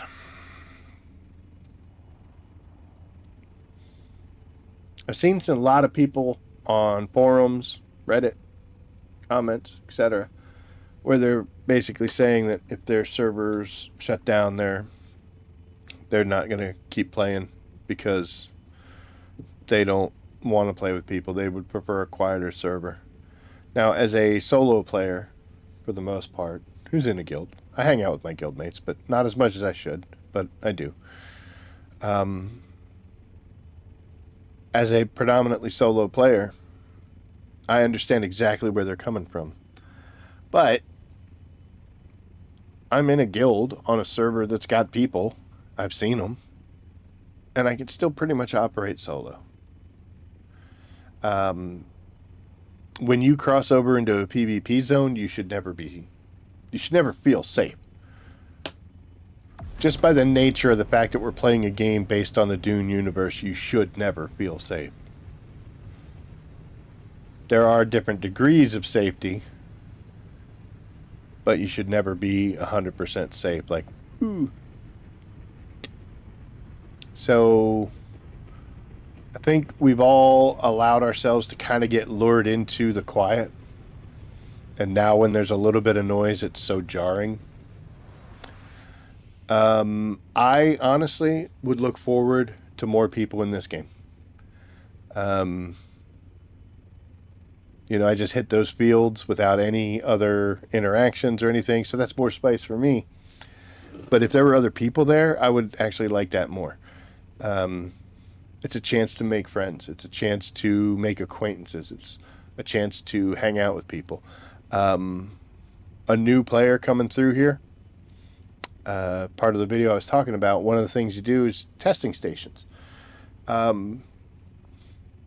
With me, with my upgraded gear and my upgraded weapons and all my skills and all these points and all this craziness, the testing stations in row A are absolutely nothing. You can just cut my way through them. The testing stations in the PBE section are a little tougher. And I did one today, and I had a chain gunner, 2 rifle guys, and 3 melee people on me in the same moment in one of the rounds. That was the only time I felt pressured, because I backed myself like a dummy into a corner, and they were able to just pound on me there. They did not kill me, but they penned me in, and you know, I ran out of stamina and I couldn't jump away because I was hitting the ceiling, and there was 3 of them and I couldn't get through, and they started synchronizing their shield piercing blades. So eventually they would have gotten me, but a quick opening let me knee charge and get out of there. And through that whole testing station, doing it solo, that was the only moment where I felt mildly threatened.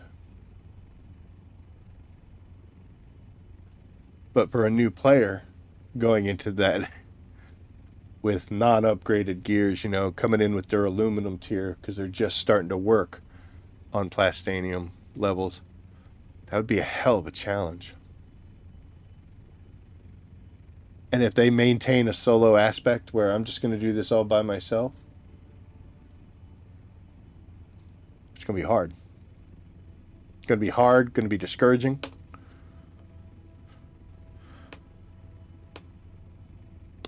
More people around will give you the opportunity to meet people, or even if you're just, you know, I had this happen once. I went to a testing station. I had done it multiple times before. It wasn't that bad. It's the Mannequin Manor one. And when I ran up, there were 2 guys kind of just standing there, 2 players. And I ran up and I was like, hey, did you guys do this yet, or are you just getting started? And they were like, just getting started. And I was like, oh, care if I join you? And they're like, sure. And one player was adequately equipped. Wasn't great, but it was adequate. The other guy,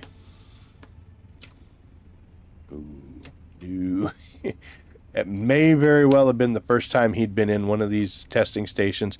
I would think, I didn't ask, but I would think it was a guy and his buddy, and he's trying to walk him through. And for me, knowing that testing station, knowing it's, you know, the way to do it, it's not so bad, etc., and being geared properly, I was able to just hack my way through pretty quick. And they got to go too. Not saying I did everything. They did do their job. They did their part. The one guy, not as much as the other, so that's why I'm saying I'm not complaining. And trust me, I was that guy once, you know. But that was really cool. And that was an opportunity for them or for me to be like, hey, you know, you want to run it again, or I'll send you a friend request. Let me know if you want to do it. And that's how you branch out. That's how you meet people. That's how you become part of a guild. And then you get to sit there and hover in the air with rockets while 4 of your buddies are down there taking spice off of a large field. It's not going to happen unless you start talking to people.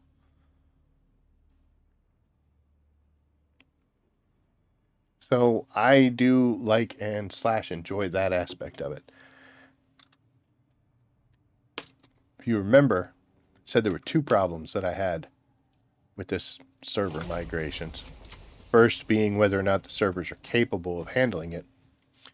The second issue I have, and this is the one that's going to affect most people, is I don't have any control over what people I meet. So are we talking about douchebags, griefers, people that I would prefer not to play with? And if so, I'm transferring with my guild.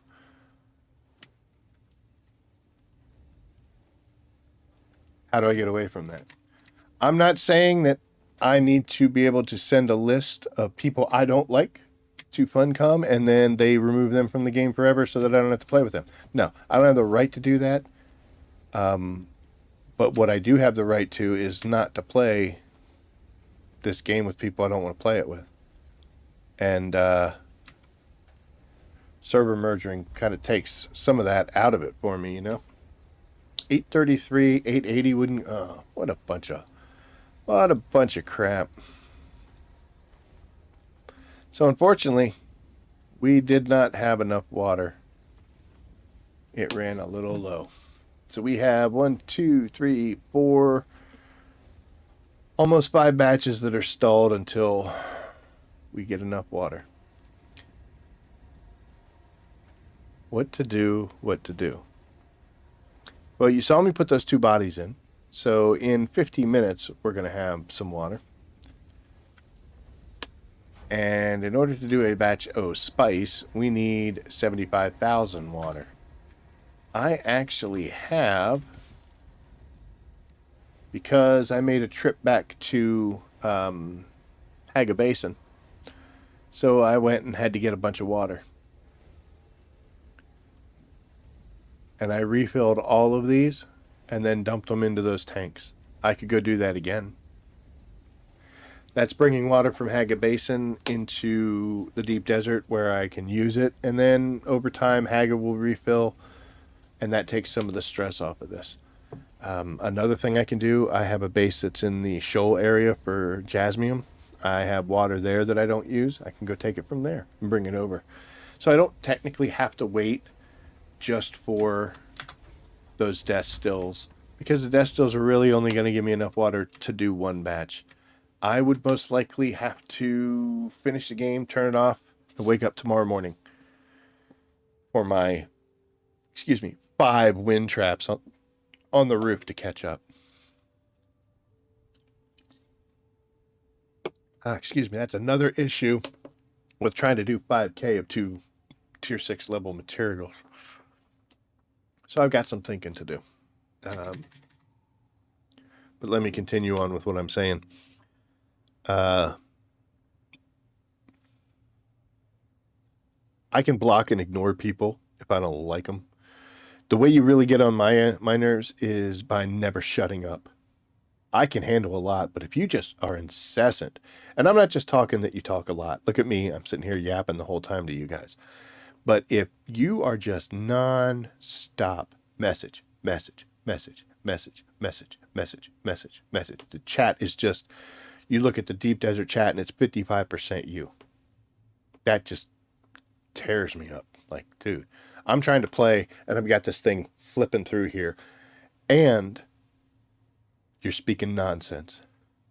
If you were relaying valuable information to someone, doesn't even have to be me. If it's pertinent and it's relative and it matters, that doesn't actually bother me. But if it's just you saying stupid shit, yep, I swore, and babbling on and on, insulting people, saying stupid crap, it just irritates the living crap out of me. Griefing. I have nothing wrong with PvP. You want to fight it out, fight it out. If you're in PvP and so am I, let's do it. One of the issues I see with this is PvE players don't seem to have that understanding. If you go into PvP, you are potentially going to fight. It may not be your decision. You went there. That was the choice you made. You are in PvP area. I don't care why. I don't care if it's because you needed a material and that's all you want. It doesn't matter. You're in PvP. You need to be ready to fight. And if someone fights you, they're not wrong. You are. You're wrong for complaining about getting jumped in a PvP section just because you didn't want to fight. And if they come running at you and you say, hey, whoa, I'm friendly, and they don't care, doesn't matter. You went there. Doesn't matter why. If you really have to go, make some friends and go in as a big group. That'll deter one guy from trying something. But the same thing needs to be flipped around. If I'm in PvP section, don't land on my Thopter. Don't turn on your shields to draw a worm, and don't thumper me. This is not the place for it. I don't see that happen very often. I always see people saying, hey, you're the one that went into PvP.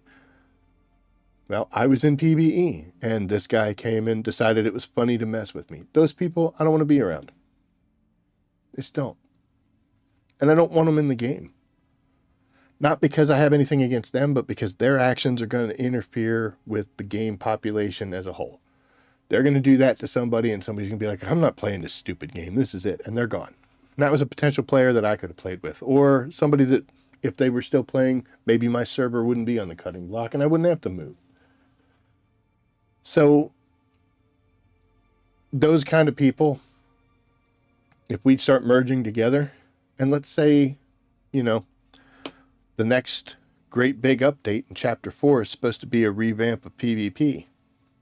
So they're going to be bringing it back. And the people that like to do it, I would say half of them are decent people that enjoy fighting other players for the challenge and to learn and to experience. And the other half of that are just douchebags who are looking to laugh. It's fun for them. And I'm worried that we're going to start encountering more and more of those people. I'm a big boy. I can handle myself.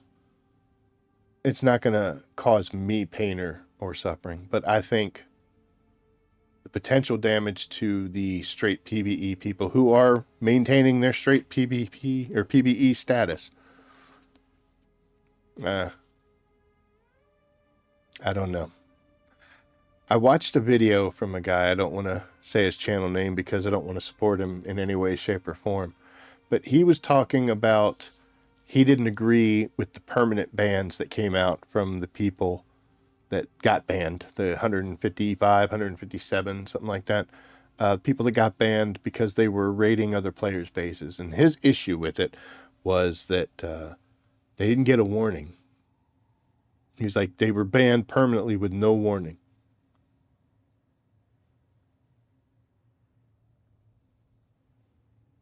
You don't get a warning every time you do something. Especially since we just had a whole ordeal in Haga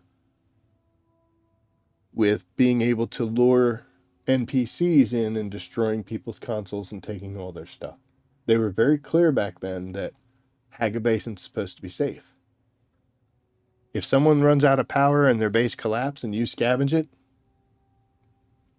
totally fine. But if you orchestrate their base deteriorating, you're wrong. So yeah, they did get a warning. And it didn't surprise me one bit when he let it slip that some of his friends got banned. I was like, of course they did. I wonder if you got banned. Maybe he's on a 14-day warning himself.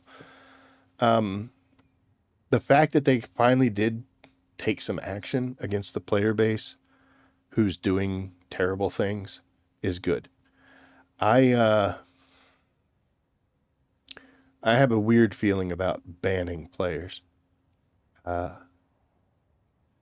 Because, like, there's certain rules you can't break. And if you break them, you pay a price. The duping people, do they get banned? Yeah. You're breaking the economy. And you're breaking it in a fashion that most likely is going to just cascade. There are people that play this game specifically to make tons and tons and tons of Solari and then have a real world dollar value that they sell it for. So they'll be like, hey, you give me $20, I'll give you 200 million Solari.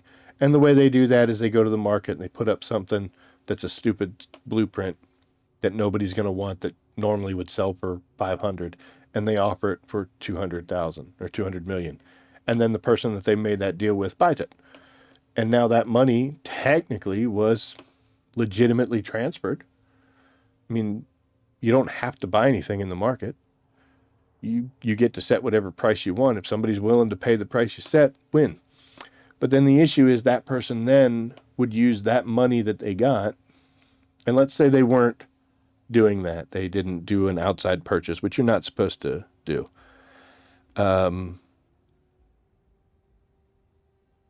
What if I go and I offer a schematic that, let's say it's worth 1,000,000 Solari, and I put it up for 1,000,000 Solari, and a guy who duped his Solari buys it from me?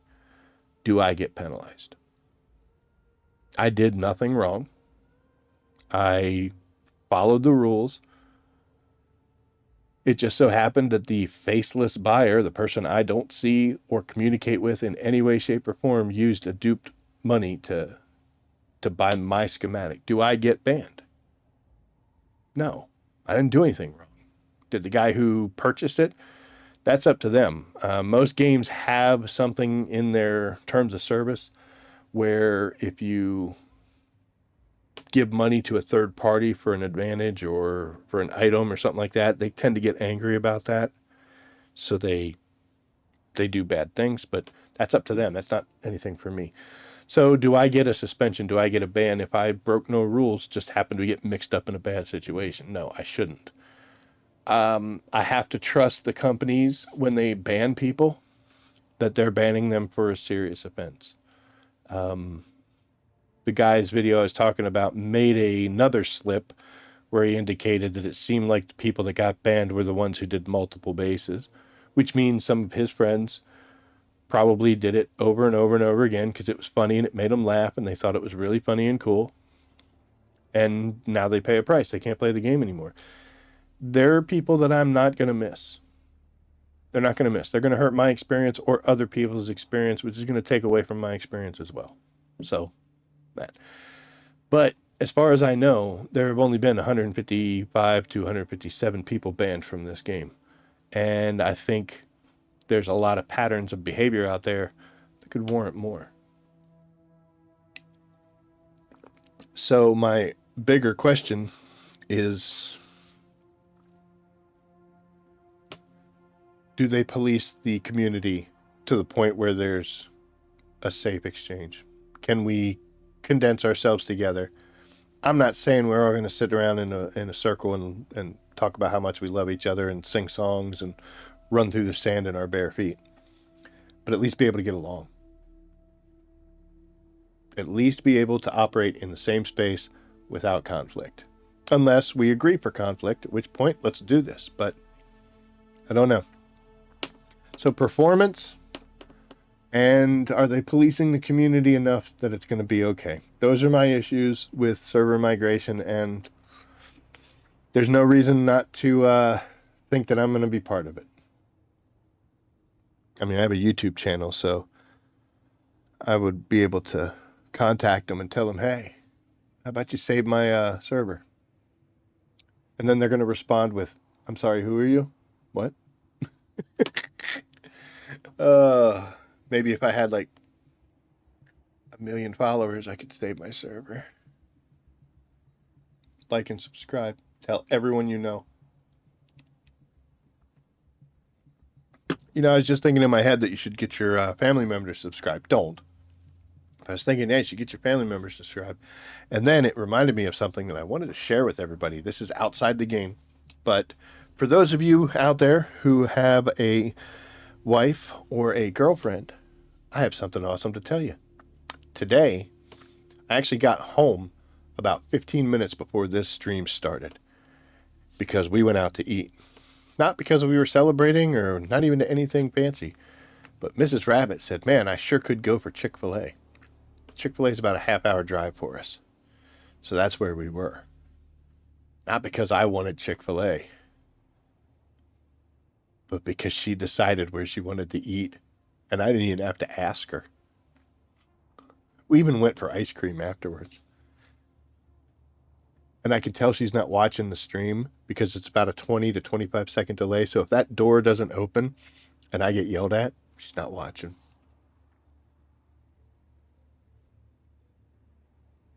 But yeah, she actually decided without any prompting, without any suggestion. She didn't shoot down what I thought. I didn't have to like dance, manipulate it or anything. She wanted something to eat, and I'm like, we are not missing this opportunity. I didn't even want Chick-fil-A. I mean, I'll eat it if it's there. But I was like, yeah, let's go. Let's do it. It's a miracle kind of day. Yep, she didn't come in and yell at me, so yeah.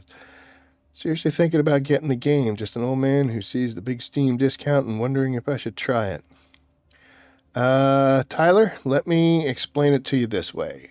It can be a very fun, relaxing kind of time killer. Like, you got an hour or so, you want to go do something. You don't want to get too involved. It happens to be my favorite part of this game is the fact that I feel like I have so much control over what happens. If I need spice, I know where to go to get it. So I go and I get it. And if I want it to be risky, I'll go to the PvP big fields. If I don't want to risk it, I'll go to the PvE smaller fields. If I have a bunch of money, I can go buy it. I mean, there's so many options and so many ways to do things, and it gives me a sense of control. So there are times when I'm like, I want to get something, I want to do something incredible. Let's get this done. Boom, let's do something crazy. I can go do it. And when I have a bad day at work, or if I'm not feeling well, I can just come in and knock out a couple easy missions. Maybe fly around and mine some materials. And it's not sweaty, it's not hardcore, it's not anything. It's whatever I want it to be. That's my favorite part about this game is whatever I want to do as far as level of excitement and intensity, I can make that happen. And it's rare to find a game that you can do that. In a lot of different scenarios, like when you do, I wouldn't call this an extraction shooter. It's a shooter game to a point. They keep trying to say it's an MMO and it's not an MMO, whatever. If I go in and play Battlefield, it's going to be crazy, If I want to sit there and work on my sniping skills, I get shot by a guy flying his plane. I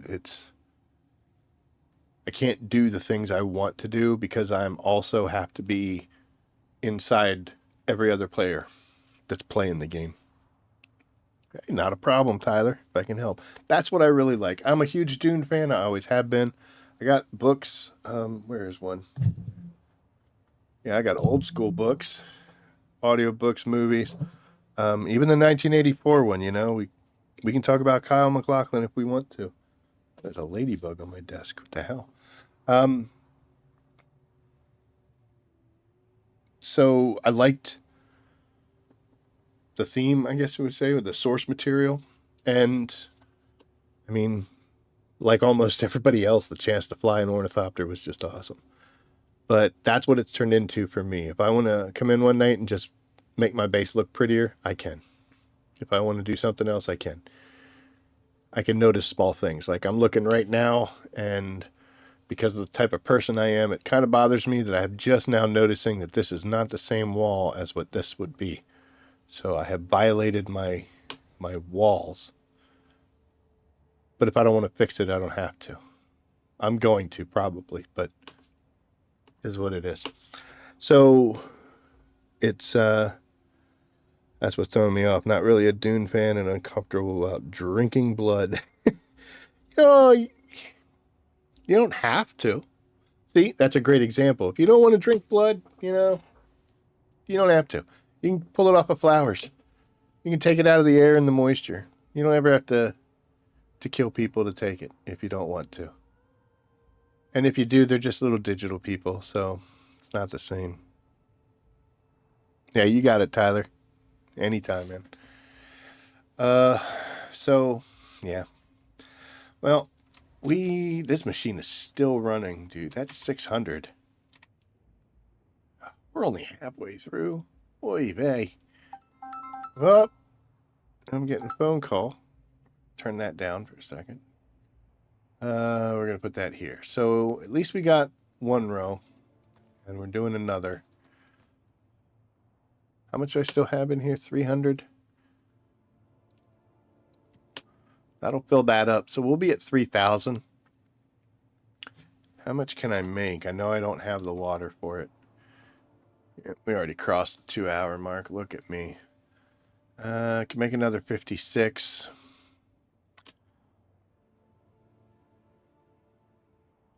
I think I'm going to stop going for spice because we just had a great night of it. So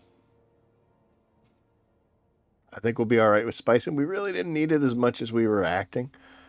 So if I have to sacrifice the 6K, so be it. But I think we're going to focus on Plastanium, and I'm going to do my best to actually get to that 6K. I think 5K is more realistic, but I got all tonight, tomorrow, and all of Monday evening before the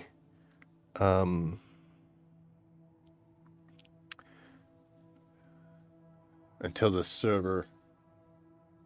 Coriolis storm resets everything. So we have an option. But well, that was a decent night out here in the deep desert. We did some PvE and some PvP spicing, and I never actually saw anybody. Doesn't mean somebody didn't see me. We're probably going to take the buggy out and do another run. Everything that we mined earlier should have respawned, so it'll all be back. And we're going to take a look at water, see what's going on. You know what? I do need to check something, so let's come out here. And we will look. How long are you going to run? 2 days? Okay, that's fine. I wasn't sure. Well, actually, a little plus. 2 days, 1 hour. Every one of them should be the same. So that's cool. We got 2 days. That takes us Sunday and then into Monday. So we're fine. Okay. Yep. Water's going to be great. And they'll all be the same while we're here. It's amazing that I've got five wind traps and it's not keeping up. I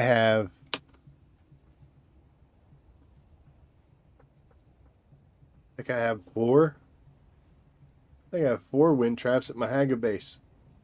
And it does just fine. I mean, I'm not making as much stuff as I am here, so it kind of makes sense.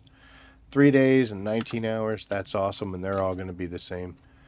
And I kept getting a message that my base was going to shut down, and it's because these guys weren't doing well. They were down to like a day and 11 hours. So I had to go out. I mean, luckily, that little pocket of, or that little, that stack of fuel cells, mined that with the buggy, brought it back in, spread it out amongst everybody, solved every problem. But yeah, so we're going to call it here. We hit our 2-hour mark. I got to go check on Mrs. Rabbit. Jiggy don't like our bases. I do. It's fancy. I was just over there. I was going to steal some fuel cells, but I didn't need to. But yeah, so we're going to call it a night here. If I can get it done tomorrow, part 3 will be out, which is the one I'm really super excited about. It's mostly together. Here's something funny. Earlier today, I was pulling footage for it. I know we're almost at 10 minutes over, but that's fine. I was pulling footage for it, and I have a hotkey here that starts the recording. So I started up, and I was doing everything, and it actually worked out really well. Got some 3 or 4 moments that I didn't orchestrate that just happened. It was great. I stabbed through one of those little microfiber doorway things, and there was a guy on the other end of it, and I ended up killing him. And I was like, dude, that was cool. And we had some decent spice and a crash ship, and everything was great. And then I landed back here in my base, and I went and I hit the hotkey again for it to save the recording, and it flashes up on top of the screen. It says recording started. So about a half hour of playing with some awesome things that happened. And then when I tried to save it, I actually didn't even have it running in the first place. Apparently I was recording prior to that, and when I thought I was starting it, I was actually stopping that recording. I didn't look. I just hit the button. The little pop-out window came, and I was rolling. So, lesson learned. But yeah, it's like a half hour of doing stuff that disappeared off into the ether. Sometimes it's a struggle. But so we just went and did it again, and I've got that to work. But I've got, I'd say, probably about 2/3 of that video already laid out. We just got to trim it up a little bit nicer, and then, of course, doing the voiceover work, which is the hardest part for me personally. Everything else works pretty great. Voiceover's tough, but if I can, I'll be getting it out tomorrow evening, and we're gonna finish off what we have to do here. And I've got some Landsrad tasks that I got to get going on because we've got skill points just sitting there waiting. Be like, hey, remember us? But anywho, but I will be back on again Monday as normal. We'll be tearing our base down, and I think I finally made a decision. So it looks like we might be tearing 2 bases down because I think it's time to say goodbye to the shoal base, especially if we're going to have to move servers. So we might be condensing things down even farther. But that'll be on Monday. Think it over tomorrow.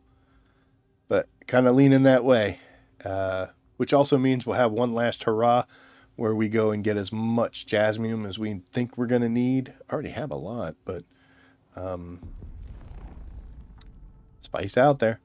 But yeah, we'll gather up as much jasmine as we think we need. I don't use duraluminum that often, but we do still use it. So, and it's handy to have because let's say I decided that I needed more power generation up there in the roof. That's where it comes from. It comes from duraluminum. These little outcroppings are one of the best things I've ever done. This probably would be better if it was a window, but I found they get dusty and you can't clean them off. So I can't stand here forever. Ripper Owens, I don't think I've ever spoken to you. How you doing, man? Oh my God, there's another. Oh no, that's the same ladybug. Okay. Winter's been terrible here for me, and it's just now breaking. It's been a very rainy week, and apparently the ladybugs are coming out. I don't know why, but you know, that was a small bloom. We don't need to go after that. See, the windows get dirty, but anyhow, so yep, we're gonna be heading out for the night. I will be back on Monday. We'll be tearing this base down. We'll probably be tearing down the other base, which means we got to get a lot of resources out of there. Tearing this one down using the storage container, it might help. Or there might be too much stuff down there already. Don't know. But yep, we're going to be heading out. So, thank you for watching. Like, subscribe, share. All those things help out the channel.